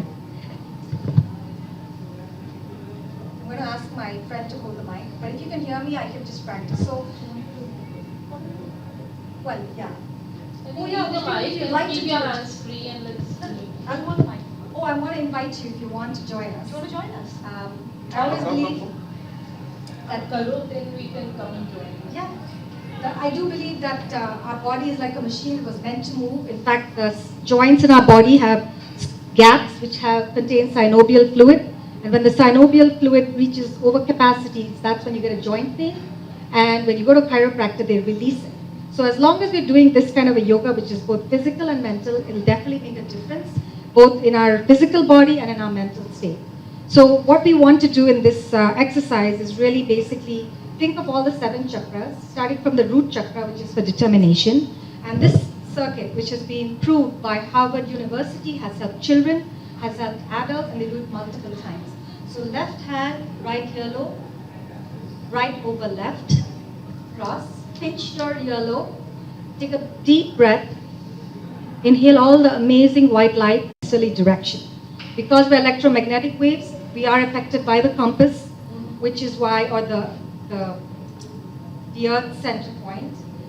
So you really want to make sure when you're working in this fashion that the gravity of the Earth is actually enhancing and helping you to be more effective in collecting all of that energy into your body systems. So that's what your breath is doing. That's what you're doing physically with your arms, is you're collecting all of the positive energy around your body. So a lot of times when we finish, we collect energy this way, which is like this. We collect energy at the back, we collect energy on the top. And most people don't realize, but we must have seen the gods and goddesses. They collect energy this way, and they collect energy this way. So, and then they do this, and they do this. So you're actually collecting so much of energy into every surface of your body that's available, and it makes a huge difference when you finish. You will see it, just do it for a week, make it something that's ritual, special to you, and you'll see a change. So. I'm going to try. Thank you. Thank you. Do you have any questions? Questions? Okay. Thank you. I think it works because all these energy systems do work. Yes. I've experienced that before. When we were kids, when we did something naughty, we used to Uttak Bhattaks. That's what That was nothing but a very traditional ancient technique of disciplining the child in a way that is positive. So either they were naughty because they were not able to concentrate. And so now what they've seen in studies in Harvard, American schools, they do this first thing in the morning, they do it midway through the day so that the kids, not only is it helping with flexibility, it's also being washed and clean like a newborn baby. Your energy is great, you're feeling amazing. And I'm so happy that people are now going back. They're creating these environments in our There's a lot of country. these in India as well. There's one in near Gaya, both Gaya. I went there as a child. This liberal You have a lot of them, lot of them. You have it near Delhi also. What is that? You have it here. See, coming back to it is, what we are saying is that how to remove or how to get healed. The question is, the causation is something different. We are not excelling these days. We're in a habit of acquiring and spreading ourselves low. We want to do everything and anything. I've seen the crazy habit of people that they'll check their phones every 10 minutes. Why? If a damn message is going to come, it will come. Na? You're checking for 10 minutes. After 10 minutes, it's not going to help you. And there's nothing in the world. You're not in a cardiac arrest that you need to reply instantly. Absolutely. So we create our own stress. That's why Tom Peters was right. He quoted beautifully. He said that today's exam is first create a chaos. Then put all the energies to manage the chaos. And in the end, they need recognition that we manage the chaos. The first question is, why do you create a chaos? Yeah, you don't think that. Well, It's common sense. I fail to understand. Business is common sense. And we have everything except common sense. Again, business is a lot of your own common sense, but when competition comes in your face, then you need to sort of... Let me put it this way. Yeah. Let me put it this way. A very simple example. We all have grown by reading Reader Digest. Does it have a competition? Digest has a different flavor. India Today, Outlook, all these magazines, across the world, these periodicals, are their competition. Digest was the only magazine which would come out with a titillating topic in a dignified way. Am I right? Everyone who wanted to improve his language skills was made to read Digest. It was, and people used to make it as a compendium. And you used to put the digest on the table, so everyone can read it. Some of these magazines, when they come, they start hiding it. So digest had a different flavor. No, everything about it was unique. And in 125 countries, it had the unique, it pays to enrich your word part, the drama in real life, those same editorial was there in the digest. Because they believed in consistency and they believed in excellence. So if I autograph my work with excellence, there's never a competition. The question is, I want to follow the herd. And that is why we say the product life is small or short. No, it's your thinking that is short. So it's all a simple example like digest. It vanished. It is still there. And I think it's one of the most expensive periodicals till date. The damn thing should be about 150 rupees or 100 or 200 chips today. Whereas India Today and all those are 40, 50 chips. Look at the gap. It still has a circulation. Still has those faithful people, followers across who will say, digest, pick it up. It has to be good. You will never say a digest was ridiculous, I wasted my money on time. You go on a flight, you'll pick up a digest. If given a choice. It's a multi-dimensional magazine. It had from vocabulary improvement Everything. to laughter is best medicine to the key story to the little things. I had my own way of reading it. First I do all the jokes, and I do the vocabulary. And they were clean jokes. Yeah. The best part was the clean jokes. Yes. They were jokes, not sensuous. Yes. So I'm going to buy one now. I haven't had one for many years. He's actually sold me a copy already. Do you work for that magazine? I read that. Okay.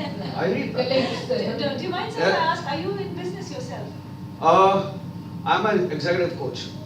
I facilitate the SMEs to do something which they never dream of. So that's taking a quantum leap. Fantastic. So I'm going to take your call. Thank Yes, you, ma'am. for sure. Love the way you spoke. Thank you so much. These are the entrepreneurs of the future. And let me share one information with you, maybe that will excite you. 47% of the entrepreneurship in India last year was taken by women. Yay. So I'm afraid you girls tomorrow, we guys are going to be in minorities. Do you know what? There's one thing I'm going to have to say. I don't approve of or advocate competition between men and women. True. It's the whole thing about, okay, this is a women's conference and we are all proud to be women. I'm very proud to be a woman. Are we proud or we are humbled? I am proud and humble, but I don't compete with men. I don't see why we should. We were created by nature to do different roles. We were in a beautiful complementing way. each other. Yes. Now we are, Why are we fighting with no, each other? I think we are substituting each other. Why am I saying I can do everything a man can do? Why do I want to do everything a man can do? I want to do everything a woman can do. Everything that a woman What can you do. said, I was just talking to someone out there, and then she said that, hey, that's a women's conference. I said, God bless you. You got the conference all wrong. Do you know when It's an entrepreneurship conference. It's economics. Do you know when that Nirbhaya case happened and the whole country was up in arms and it was like, I was furiously angry. Yes, I was angry with what happened. It shouldn't have happened. But I was angry with the way women were reacting because every Indian man is a rapist. And I think, no, my father's not a rapist, my husband's not a rapist, my brother's not a rapist. I was really furious at that time. I sent out so many articles saying, stop it. Do not wash your dirty laundry in public. This country's got a very bad habit. You know, men here are nice.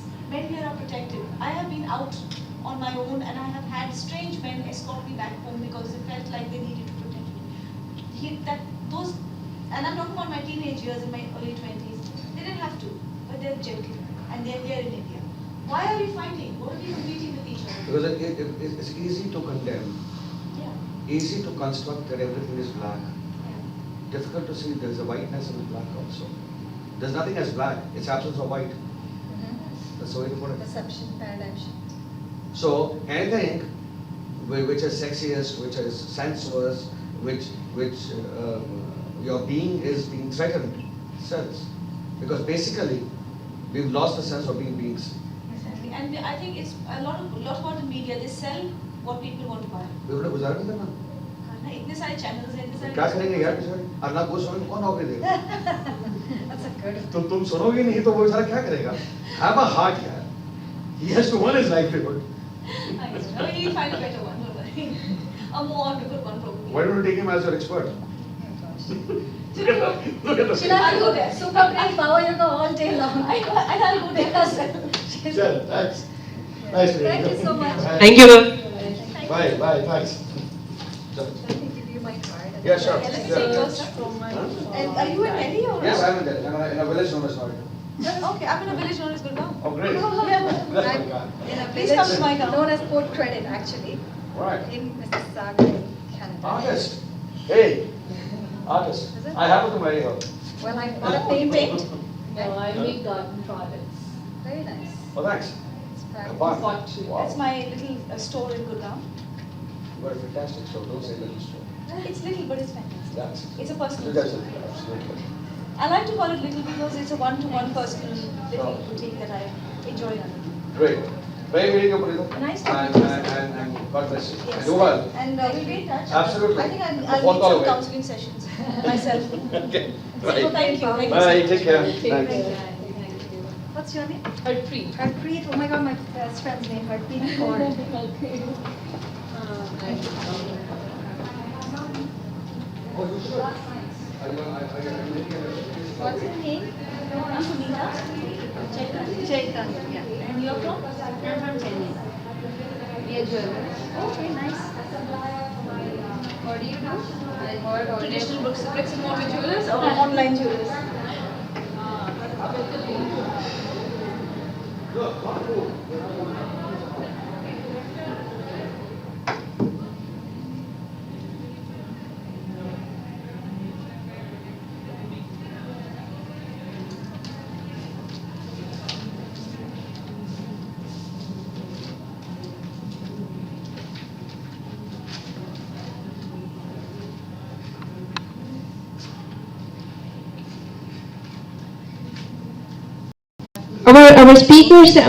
Our speakers are Anne ma'am and Laurie ma'am. So it's over to you, ma'am.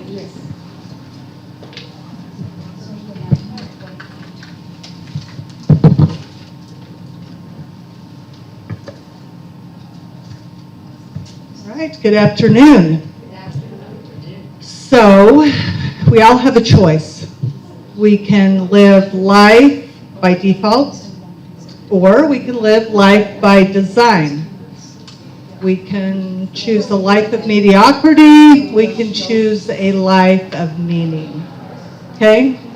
So, what do we do first? Simple, we decide. Okay? Then after we decide, typically most people go down the goal setting path, the visioning path, vision boards, affirmations, SMART goals, those types of things. So the session that Laurie and I are going to do today is on ideal life vision, okay? Manifesting a meaningful life.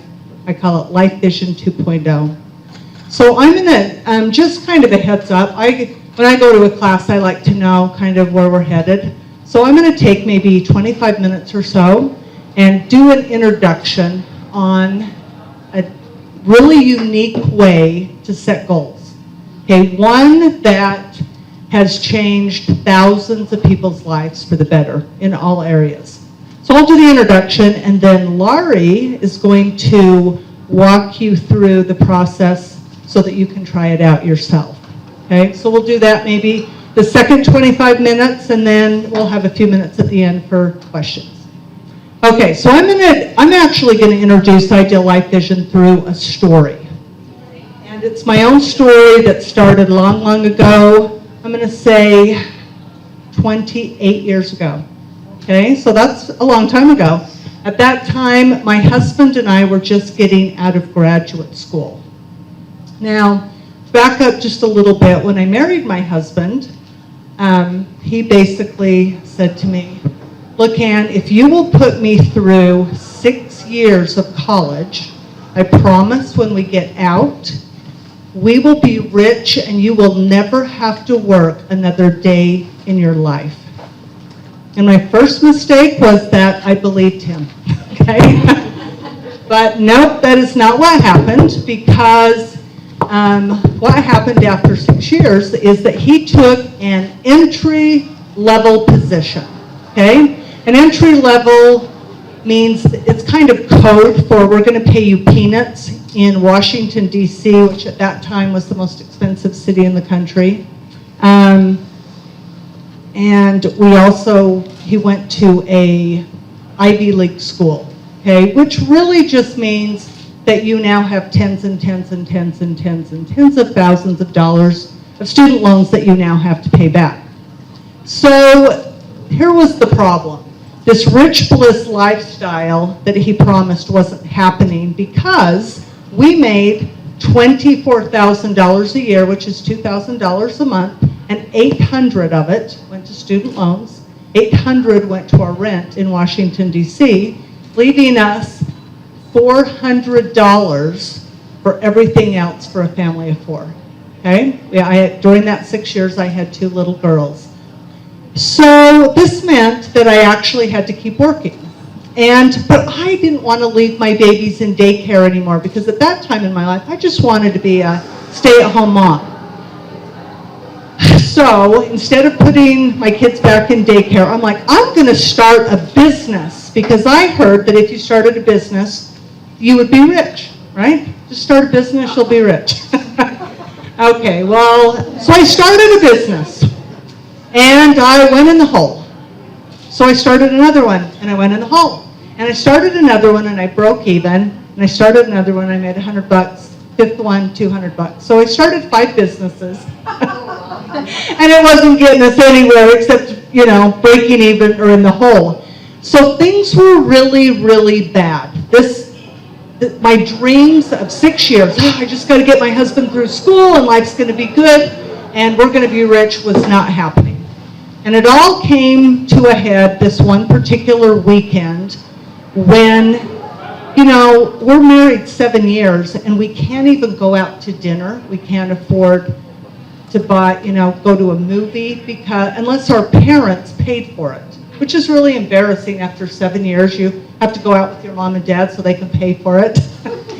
And so typically on the weekends, what we did was we played games, and we had our friends come over. Let's make up some cookies, have some ice water, But this one weekend, our friends decided that they wanted milk to go with the warm brownies or cookies that I had made.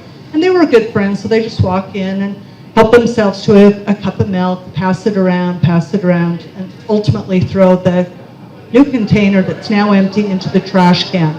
And when they left, I burst into tears. I started crying because I knew we didn't have $1.25 to buy another gallon of milk for at least a week. So it's one thing, you know, when you and hubby have to put water on your cereal because you can't afford milk. But it's a whole different thing when your babies cry because they're hungry because you can't afford milk. So that was my situation. So about the same time, my dad calls me on the telephone and he's like, look, I know you guys don't have any money, but I'm going to send you some money to fly home for the holidays. He knew we didn't have any money. And he said, because when you get here, I have two things that I cannot wait to tell you about. And he was excited, and I was intrigued. Why does my dad want to fly me home? What are these two ideas? So I go home, and I go, spill it. What are the two ideas? And he said, Ann, I hired a coach. Okay, now this is the 1980s, and I'd never heard the term life coach or business coach. So when he told me he hired a coach, I was thinking, Dad, you are way too old to play sports, okay? Thinking of course, as sports coach. And he goes, no, not like that, like a consultant. And he went on to tell me that he had hired the student of Napoleon Hill, who wrote the book Think and Grow Rich. Anybody heard of that book? Okay. And he kind of paused and waited for me to be super impressed with that. But the problem was I'd never heard of Napoleon Hill or Think and Grow Rich. So he's like, okay, never mind. But he said that he had learned from this coach some goal-setting techniques where he quadrupled his income, paid his house off, and bought a Cadillac cash. Then he told me of a business idea. And this business idea was kind of, well, this might be kind of more of a U.S. thing. Maybe not. Actually, it comes from England. Ever heard of wassail? Ever heard of that? It's like a cinnamon clove spice drink. And my dad told me, he knew of my 5 failed businesses, and he told me of this girl that grew up in my neighborhood who had taken my mother's recipe, packaged it in this really cute little way, took it to a craft show, sold it to customers, and he said she made $30,000 last month. And he said, look, you have 5 failed businesses. This one has a good track record. Somebody made money at it. And he goes, you should try it. So then he bottom lined it, and he said, look, between this business idea that I told you about and this information that I learned from this coach, maybe you can get something going for yourself financially. Okay, now up to this point, my dad was a goal setter. Zig Ziglar, Brian Tracy, he's kind of about that age. And so he followed those guys, and he made me set goals. But he said, this one works better than anything I've ever done before. And he told me what had happened to him. So he said, go home and try it. So I fly back home, back to the East Coast in the US, and I decided to try it. I read the booklet he gave me, and it said this: write your goals first person, present tense, as if they were already happening. Okay, now it's 2016, and that doesn't seem that weird. None of you busted out laughing when I said that, right? Because it's not that weird. But 30 years ago, writing your goals as if they were already accomplished was pretty weird, okay? So when I read that, I go, but again, my dad told me he had quadrupled his income, which I knew meant he had made over $250,000 that year in the 1980s. So I said, okay. So I sat down at a typewriter. I didn't have a computer. They were new, they were expensive, and there's no chance in heck I could afford one. So I sat down at on my typewriter and I said, typed this: I have a wassail business. Okay, a gourmet food business, really, is what it was.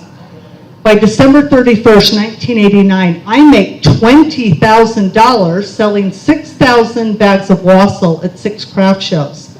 And every Monday, Wednesday, and Friday, from 1 to 3 in the afternoon, I make the necessary phone calls and accomplish the tasks that I need to. And it feels incredible to be on top of things financially.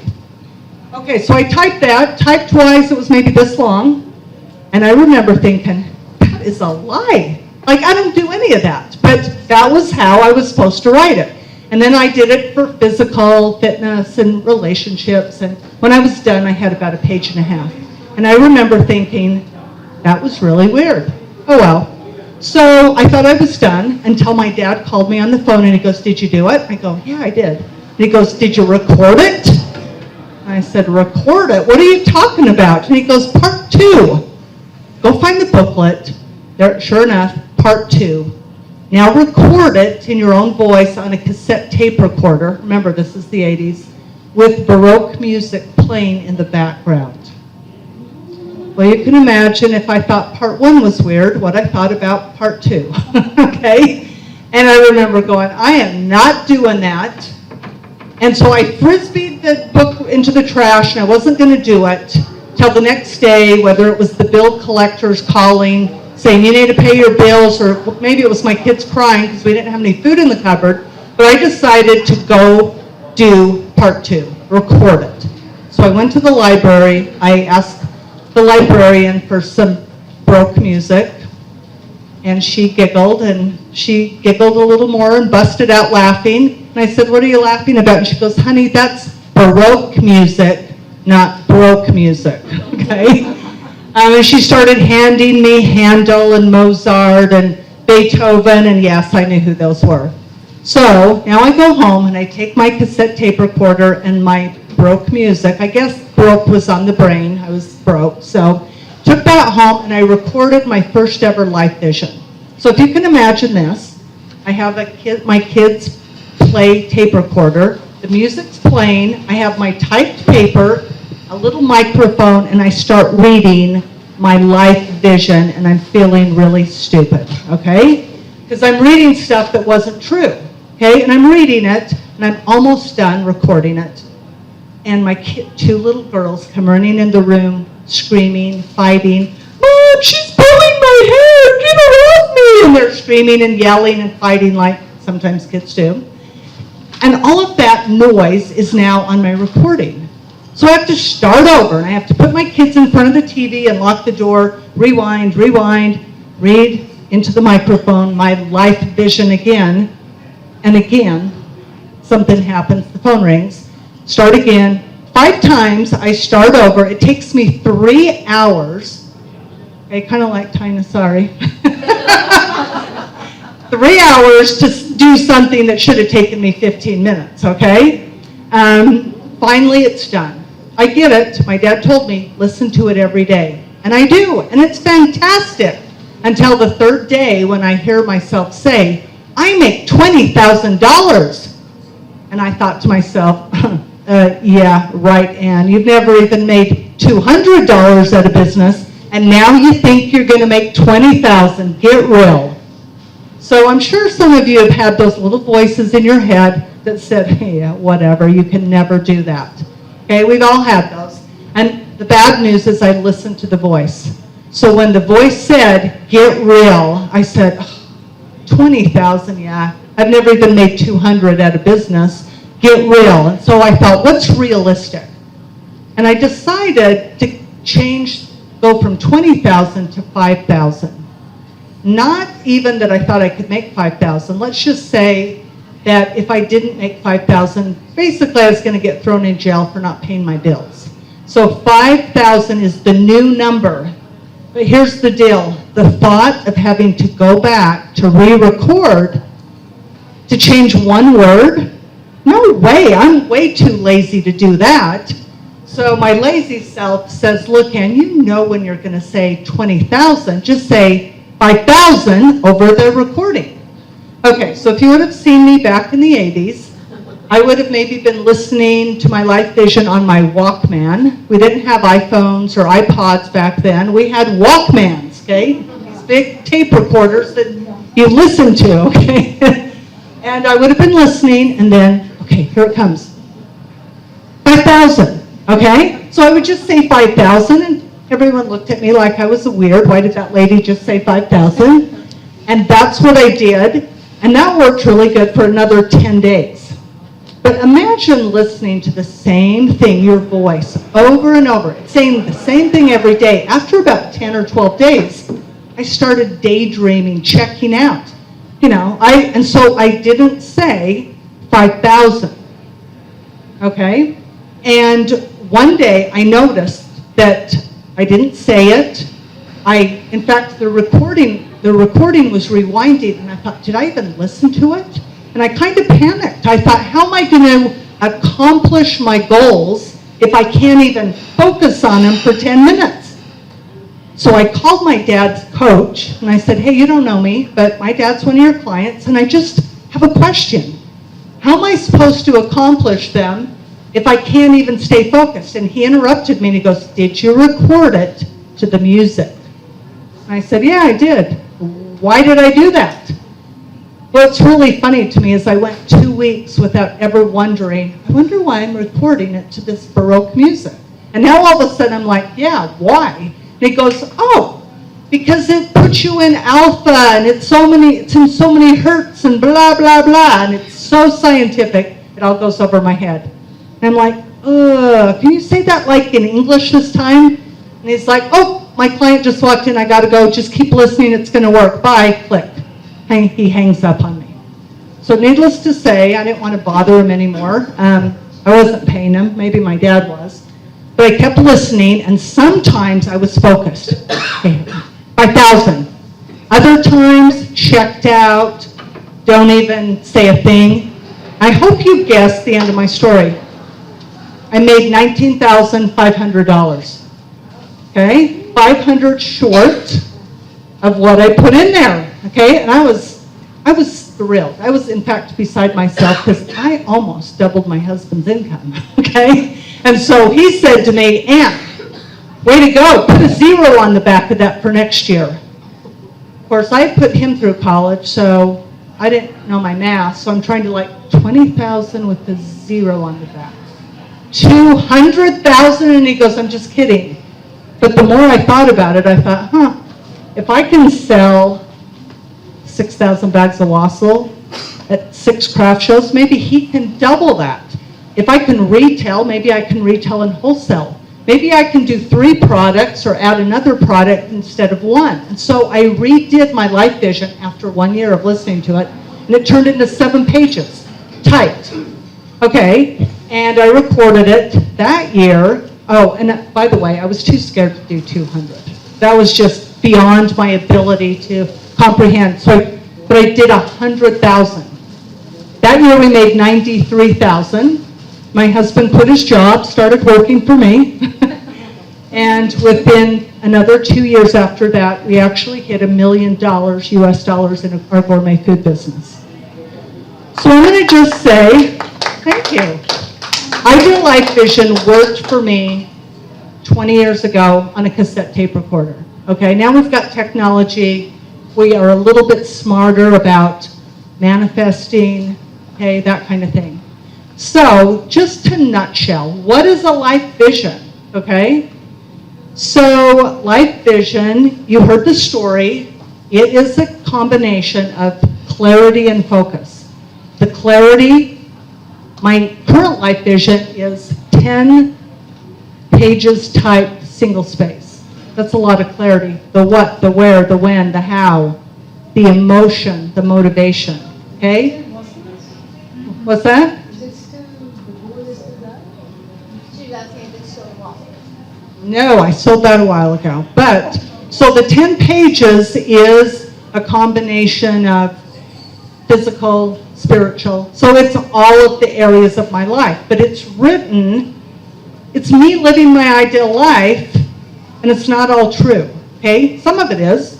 Some of it I'm acting as if. So, okay, so it's a lot of clarity. What do I want this year? Okay, it's not 5 years out. It's not the 10-year plan. It's not the 5-year plan. It's the 1-year plan in detail. What, where, when, how, why, action plan, all of that. That's the clarity. The focus part, record it in your own voice with a certain kind of music, and then listen to it every day. So I'm going to go over that a little bit more. Record it, why? Okay, a couple of reasons. All those scientific reasons. It's really what changes the neural pathways in your brain. Okay, just to put it really bluntly and succinctly, changes your brain. The practical reason is, remember I said it was 10 pages? If I had to read that every day, do you think I would? Nah, that's way too hard. But if you can multitask, if you can read, if you can listen to it while you're walking, driving in your car, cleaning your house, okay, it makes it so that, it's easier to do. Okay, your own voice is your most believable voice. Okay, think about it. Some people go, no, I don't know about that. But think about it. Think about all that negative self-talk you've listened to your entire life. Yep, you believed it. Okay, so your own voice is your most believable voice, your most powerful voice. Okay, the music drives it into the subconscious. So when you're not paying attention, you're thinking about other things, your conscious mind, your subconscious is still hearing it. And then finally, the daily repetition. Okay, so that's what an ideal life vision is. And the combination of all of those things together, it's almost like magic, okay? I mean, it's not really magic. Do you have to take action? Of course, okay? It's not just gonna come down, drop out of the sky. But those are the things that have actually helped me manifest my ideal life, which I can say I'm living now, okay? It's helped me in things physically, relationships, all areas. This is not just about money, I can tell you that. I'm going to ask Pauline. Pauline, have you done Life Vision before? Can you take just 1 minute and tell us what it's done for you?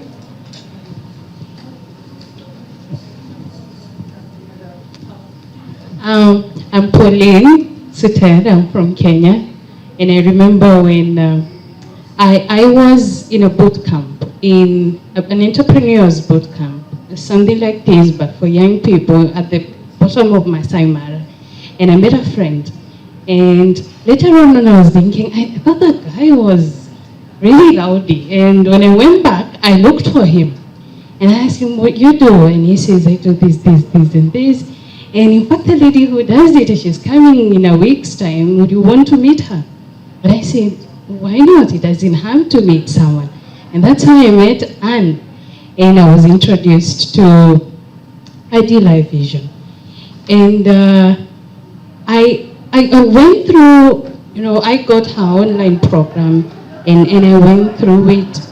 And then the time came for me to write my ID Life Vision. And I started writing. Of course, as she says, it sounds very, the fact that you write as if it has already happened makes it feel a little weird. I write, I make, 3 million shillings in a year. That's Kenyan money. And it feels like, it doesn't feel so real at first. But, the moment you start putting the clarity in the ideal life vision, the clarity, the when, the how, it made me actually sell one of my businesses because I realized I was too spread. I realized my hands were holding too many things and I wasn't focused because I had 3 businesses running at that time and one wasn't doing so well, so I was hanging on to something that wasn't doing. So when I brought in the clarity, the when, the how, I realized I didn't actually have the time to put into these and the benefits for these businesses were not helping. And the fact that you give yourself, the everyday, you also have to plan your day. Your ideal life vision has to have even your daily, how do you wake up in the morning? When you put on your spiritual, when do you pray? Because you don't just say, I pray. So every morning, I wake up in the morning at 5 a.m. And here you're waking up at 7. It doesn't end up. You know, you're listening to that, and probably you're listening it at 8 o'clock, and your ideal vision says, I wake up at 5 a.m. Trust me, tomorrow you'll try at 6. And the following day you'll try at 5:30. Because it's embarrassing when you listen to that at 9 a.m. and you're saying, I wake up at 5. It feels lazy to go and change it. So you also have, the moment you start aligning your vision and your brain starts getting wired to what is happening, it straightens you up. There's no way you can lie to yourself. That's what I have noticed. You can't lie to yourself. You can't say, from this time to this time, I give it to my business. And then that time to that time, that's when you went for shopping. Tomorrow, you will still have to sit down, and from 5 to 6 p.m., you give it to. So once you put clarity into your life, because more ideal life vision, what I have learned is more of action. It has to be action, and action, of course, brings out results. What do you invest? What you put in your day, what you put in your month, what you put in your years is what will bring out tomorrow. And I remember in my vision I had said, I connect with global people. And here I am. I am so connecting with all of us. Thank you. And I thank you, Anne. Okay, it's not exactly the same as affirmations, and this is how it's different. And I guess it's kind of your definition of affirmations, because in my definition of affirmations, it's kind of like, I'm at peace with the world, or money flows easily and effortlessly into my life, okay? To me, those are affirmations. The thing that's different about affirmations and ideal life vision is that affirmations are generic. Anyone can say them.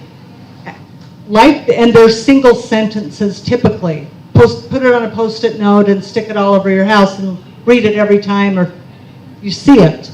Life vision is paragraphs and even pages, and it's very specific to you. Somebody else it wouldn't resonate with them. It wouldn't make sense to them. Okay, it wouldn't hit them right in the heart like it would because it was yours. So again, affirmations are short, single sentences. Life vision's paragraph that turns into pages, very unique to you. So I could go on all day about ideal life vision, give you testimonial after testimonial of people in India, Kenya. I'm trying to take this all over the world because, I'm just going to kind of explain a little bit why. I've trained about 35,000 people.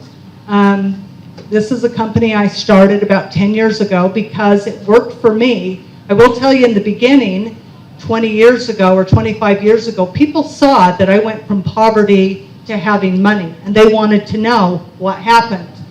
And I told them, I was excited to tell them, but they interrupted me and they go, wait, you talk to yourself on a tape recorder.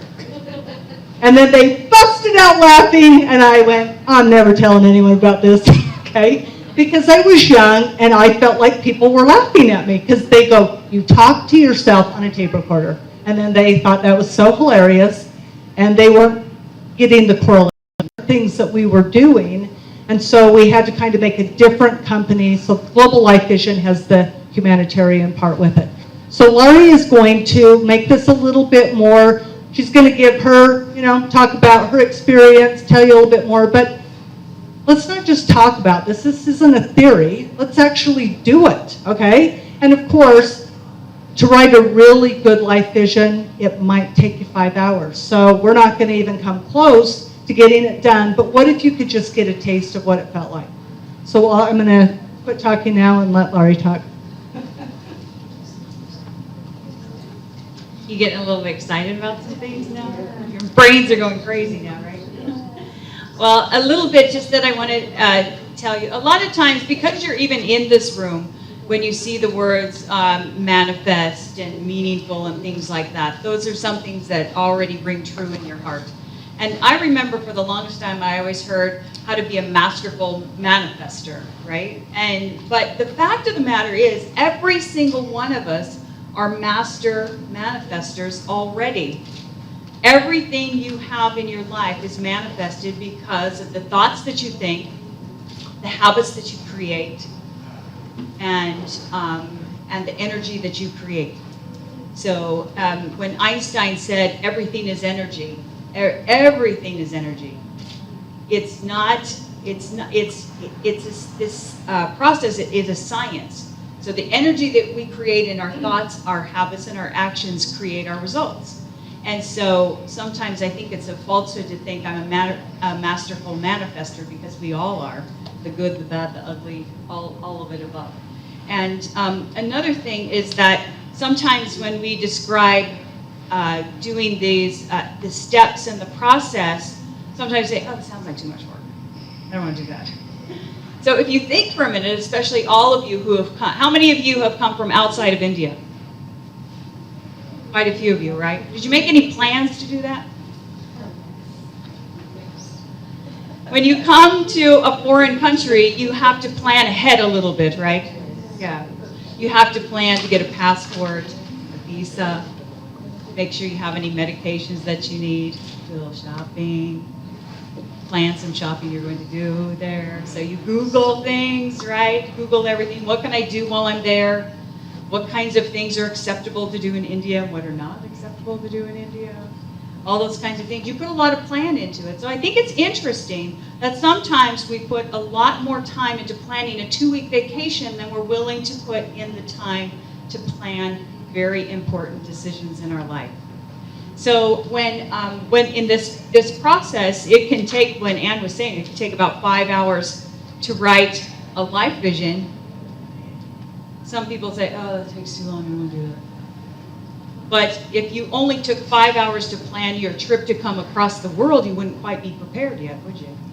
Probably took you more than 5 hours to prepare to do this. So, so the good news is trying to help you shift your way of thinking about that as well. So if you take some time to get really clear about something, it will produce some results. But one thing that it did for me when I first met Anne, and I feel like I've known her forever, which I'm sure I have, but in real time, we just met only about 6 years ago, right? And now she's just like my very best friend, and we travel all over the world together. By the way, I am American and I live in India, and I've lived here for over a year, and I'm doing everything that I wanted to do because of Life Vision and things that I want to do. I've been a professor at Rai University in Ahmedabad, and I'm working on this conference that all of you get to come to here as well. So I get to help to produce that. In the US, I'm a film writer, director, and producer of film and live events. And in India, I get to do a little bit of that and teach on the side, and then meet amazing people everywhere I go. So I don't want to bore you with the details of things of what my life looked like just a couple of years ago, but I like it better now.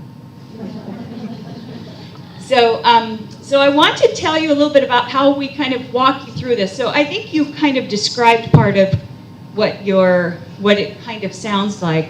And so, so I remember why I was saying this. So the other thing that I really enjoy about it, the results, but it's the peace of mind that it brings me. Because a lot of times all of us, and especially women, I don't want to exclude the men, but women, they take on responsibilities of wife, mother, business person, professional shopper, psychologist, doctor, nurse, all of those things that you have to live in those relationships, and sometimes it feels a little overwhelming, right? So what I found for me is when I was feeling so overwhelmed with everything, I've fallen short in this, and I'm feeling pretty good about, my relationship with my daughter, but my health is suffering. Or I'm really getting a grip on my finances, but I really wish I had more education to do more. So it was always this, okay, this is okay, but this one's not okay. But after I wrote my life vision, I got very clear about what I wanted, and then knew I was taking conscientious steps and getting clear about what I wanted. I felt like, okay, I feel like I have a little bit of a grip on things. It doesn't mean that everything is going perfectly, but it at least means that I've addressed it, I have a plan, and I'm doing the best I can. And the peace that that brought to me was indescribable, indescribable. So just the peace of mind that it brings, not only the results, is what I found to be incredibly incredible. So as women, we get so overwhelmed with all that, and then it starts swirling in your head, and then you think you're not good at anything, and you feel bad about yourself, and you tell stories to yourself, I'm not good enough, I'm not smart enough, I'm not pretty enough, she's doing this better than I am, I can't do that, why can't I be more like her, I want to write a book, why is she writing a book, I can't write a book, you know, we do terrible things for ourselves, terrible things for ourselves. So this helps to get really clear about what we really want to do, and even more clear about what we don't want to do. I'll give you an example. One time, all of my friends were running marathons, which is really great. They're posting on Facebook, I ran this marathon, I did all this training, I crossed the finish line, it was great. So I thought, that sounds really great, I want to run a marathon. So I, writing the whole thing in my life vision, every Monday, Wednesday, and Friday, I get up at 6 a.m. and I run for 1.5 miles, and I train, and I get better and better and faster, and on July 25th, I run the St. George Marathon, and I finish the cross line. It feels incredible, and I'm reading it, and I'm reading it every day, and I realize that I really don't have any desire to run a marathon. Because A, I don't like running, and B, it's not really anything I wanted to do, but it helped me to discover what I didn't want to do. So when I was seeing all my friends running marathons and they were succeeding, that was great for them, and I could cheer them on and be so excited for them and support them, but I could do something else, and I didn't even feel bad about myself. I didn't think, oh, I'm a failure because I didn't run a marathon. I just shifted and wanted to do something else. So it helps you get clear about what you want. Clear about what you don't want. So, so we wanted to walk you through a little bit about writing. Oh, and we have, if you don't have something to write with and would like to participate in this activity, raise your hand and we'll pass around some paper.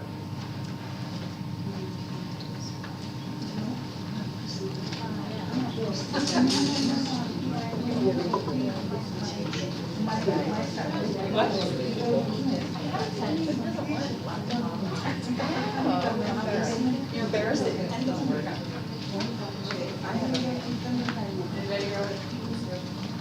I love seeing my American friends dressed in saris. This is so awesome.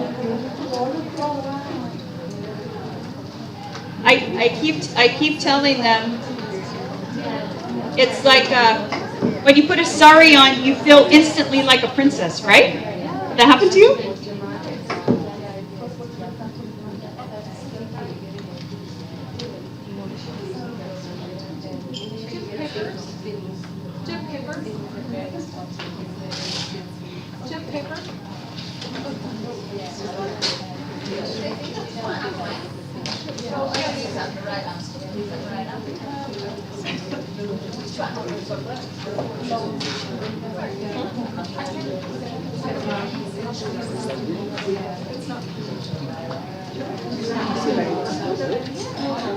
Okay.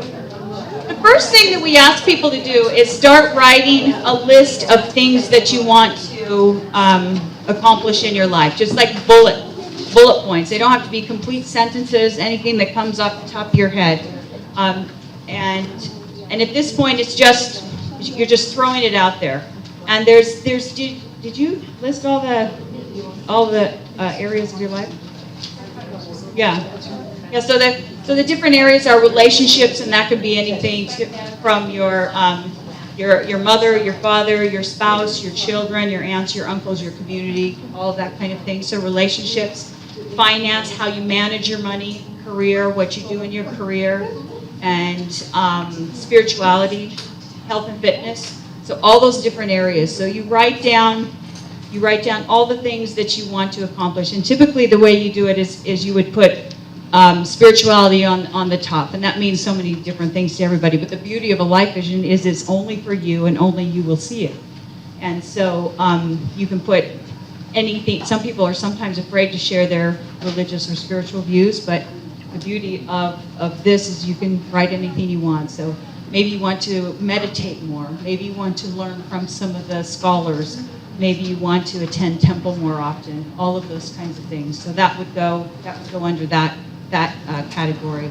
Maybe relationships, build a better relationship with my husband, or mend a relationship with my daughter, or create a stronger family bond, things like that. And then health and fitness, maybe you want to lose some weight, maybe you want to eat more fruits and vegetables, things like that. So that's what you would do first. So, but what I want to do from that is, I'm sure that almost every single one of you, when I said write down some of the goals that you want, one came to your mind instantly, right? Okay. So if you can take that one right now. So now what we're going to do is get very clear about it. Okay? I'll give you an example of someone who wants to learn how to play the guitar. All right? So I'm going to break it down into someone who just wants to play the guitar, and then I'll kind of do some tweaks and you'll see how it's done, and then we may have you write that. So maybe you just say, I want to learn how to play the guitar, which is nice, right? But the thing that you have to do is get very clear about it. Well, how am I going to learn how to play the guitar? Is someone going to teach me? Right? So then you get even more clear, who is going to teach me? Who is going to teach me? So say you want to, and then where am I going to get a guitar if you don't already have one? So you're getting very clear about the who, the where, and the what. So listen to this. I want to play the guitar. So what if you get really clear about where you're going to buy the guitar, who you're going to take the lessons from, and when you're going to take them, right? So it would sound like, instead of saying, I'd like to play the guitar, I buy a guitar from Gita Musical Instruments. Every week, I take lessons from R.D. Sharma. Okay, I just got clear about who it is, where I'm going to get it, and all the details. Now what happens is, when you say that, your brain all of a sudden creates a picture. You see Gita Musical Instruments, you've passed it a million times, but all of a sudden you see the sign. You can see yourself walking into there, buying the guitar. You know someone named R.D. Sharma who you think is really great. You can imagine yourself sitting there learning how to play guitar, right? So you've gone from this, I want to learn how to play the guitar, to I can see myself walking into musical instruments. I'm going to buy a guitar. I'm going to come out. I'm going to take musical lessons from R.D. Sharma. Okay? Then we take it even further. Well, what do I want to play on the guitar? Well, I'd like to be able to play quite a few songs from memory, and I really like Arjit Singh. All you Indians know who that is, and anyone who's not Indian, find out, because he's really cool. So then you say, I'd like to learn how to play 15 songs by memory, including 5 from Arjit Singh. See how we got even more clear? And for those of you who know Arjit Singh, you probably thought, I know which song which one I want to play. Yes. Yes. That's a good point. So what she was saying is, I'd like to play 15 songs by memory. So then as you're writing it, you check through there. Remember, Anne says everything, you're acting as if it's already happening. So when I say I'd like to play, that means I'm going to do something, right? So you have to change the word to I play 15 songs by memory. Because now, look at the picture in your mind. You can see yourself with a guitar in your hand actually playing it. If you say I'd like to play, picture's not there. Picture's not there.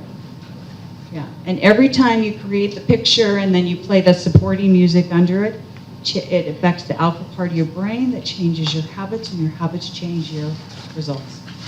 So can you see how we're coming around here? All right? So then you think, okay, well, who do I want to play the guitar for? Am I going to learn how to play the guitar and sit in my room and play it for myself all day?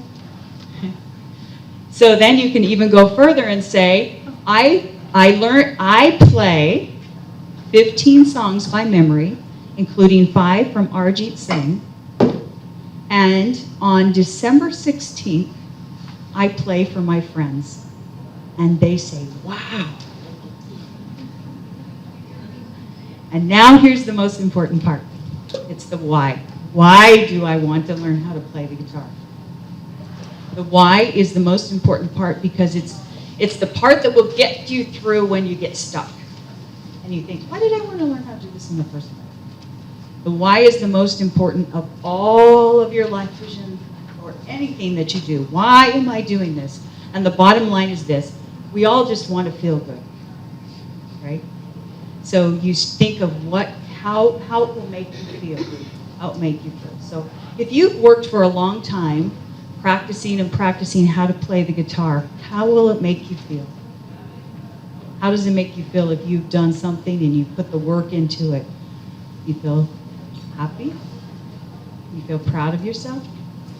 Feel on top of the world? So the why goes at the end. So after I learn to play the guitar, I buy my guitar at Gita Musical Instruments.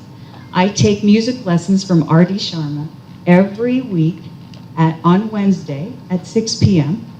I practice every other day, Monday, Wednesday, and Friday, for 1 hour. So you have to see how you're getting very clear about that. I play 15 songs from memory, including 5 from Arjit Singh. And when I play for my friends, they say, wow. And it makes me feel like I'm on another planet. And I feel good about myself and about this goal that I've accomplished. When you see in your mind, you're playing this guitar, you're playing for your friends, playing songs that you love, and you see the look. You can even see the looks on your friends' faces when you're creating an image like that. You see what your friends' faces look like. You can see your friends right there in your mind. How does that make me feel? That's really what it's all about. Creating can you see how you got very clear about a lot of things? The who, the where, the what, the when, and the most important why. So when you do that, it affects the alpha part of your brain that changes your habits change your habits change your results. So you go from, yeah, I'd like to play the guitar to actually playing the guitar. Okay, so do we have time to actually write now? To try? Yeah, so if you want to take a look at, yes. Would this, it may sound very naive or very silly, but would this help one get over procrastination? Yes. That's what we keep doing. Procrastination comes from creative minds. Yes? Yeah. I think you have a better, does it help with procrastination? Yeah, probably the best thing about Ideal Life Vision is literally it compels you to take action. Okay, if you've done it right and you listen to it, remember, we're not just reading it, we're listening to it in our voice. If it doesn't make you within a few days want to do it, you've not done it right. Okay, so yeah, absolutely. Its purpose is to get you to take action. Okay. Can't guarantee it, but I have lots of people that have said, yeah, I've been putting that off for years, and once I started listening, it took about 3 days, kind of like Pauline said, like here I'm saying I do something, I listen to it every day, I'm not doing it, and now there's that incongruency internally. So. I'll email you if it works. What? I'll email you if it works. Okay, email me if it works, when it works, how's that, okay? Let's use the Ideal Life Vision language. Okay? All right, so just take a minute and just think of one goal and just get into that process. Even if you just write 3 or 4 sentences, just what do you want? What's the action plan? What are you going to do about getting it? And then conclude with the why. So somewhere, ultimately I will tell you the more detail you can put in.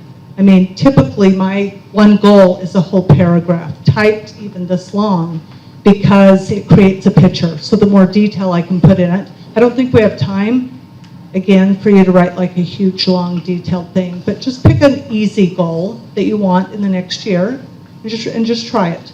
And then we may have, we're going to give you like 2 minutes to do that, okay? Instead of normally a section, if you were to come to one of our workshops, one section spiritual, we'd give you an hour just to write spiritual. Because it's going to be, it's going to take you a while. All right, go ahead.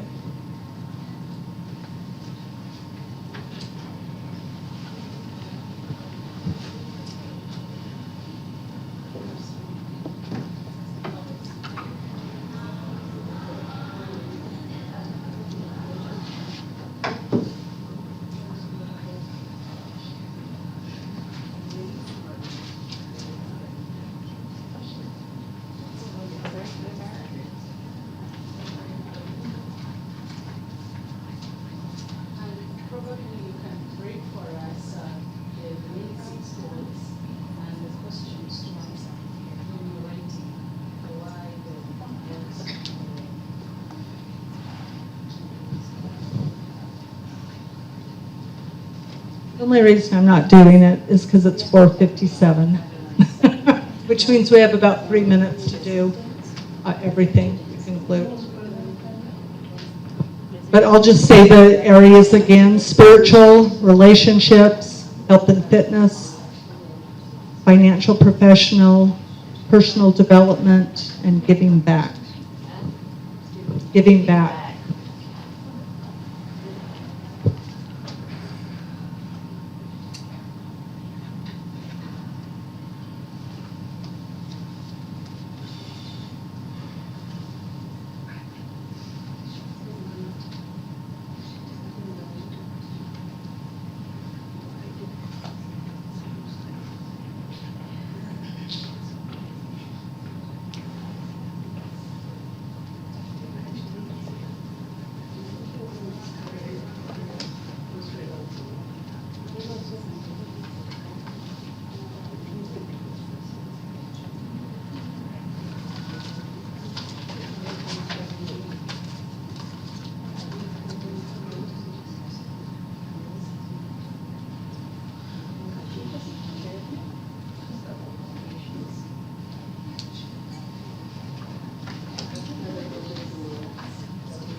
Sadly, our time is up. These hours go so fast, don't they? Yeah. So much to talk about. But the good news is that the program that we've developed is actually available in India now. We have Global Life Vision India, and I've taught it in the universities, and now we have another branch of it also called Life Vision for Engineers. 80% of engineers in India are not employable, and so we're trying to help them by getting clear about goals and things like that. We may branch out into different areas as well. We actually have the president of our Global Life Vision in India, Life Vision India here, Shubham Dixit, is with us. And so, so please, if you're interested in getting any kind of additional coaching or teaching this in any universities, or if we can serve you in any way, please give us your business card. We're happy to follow up. So thank you very much. And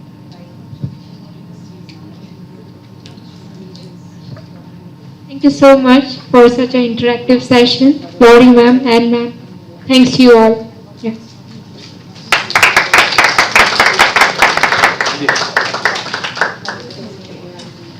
now we're getting ready for plenary sessions tonight. It's going to be really exciting. So those all happen in the Peacock Ballroom.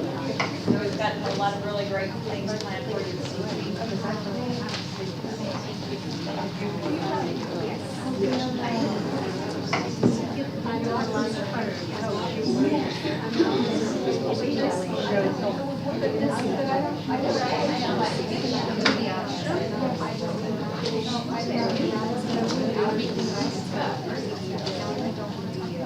Secretary.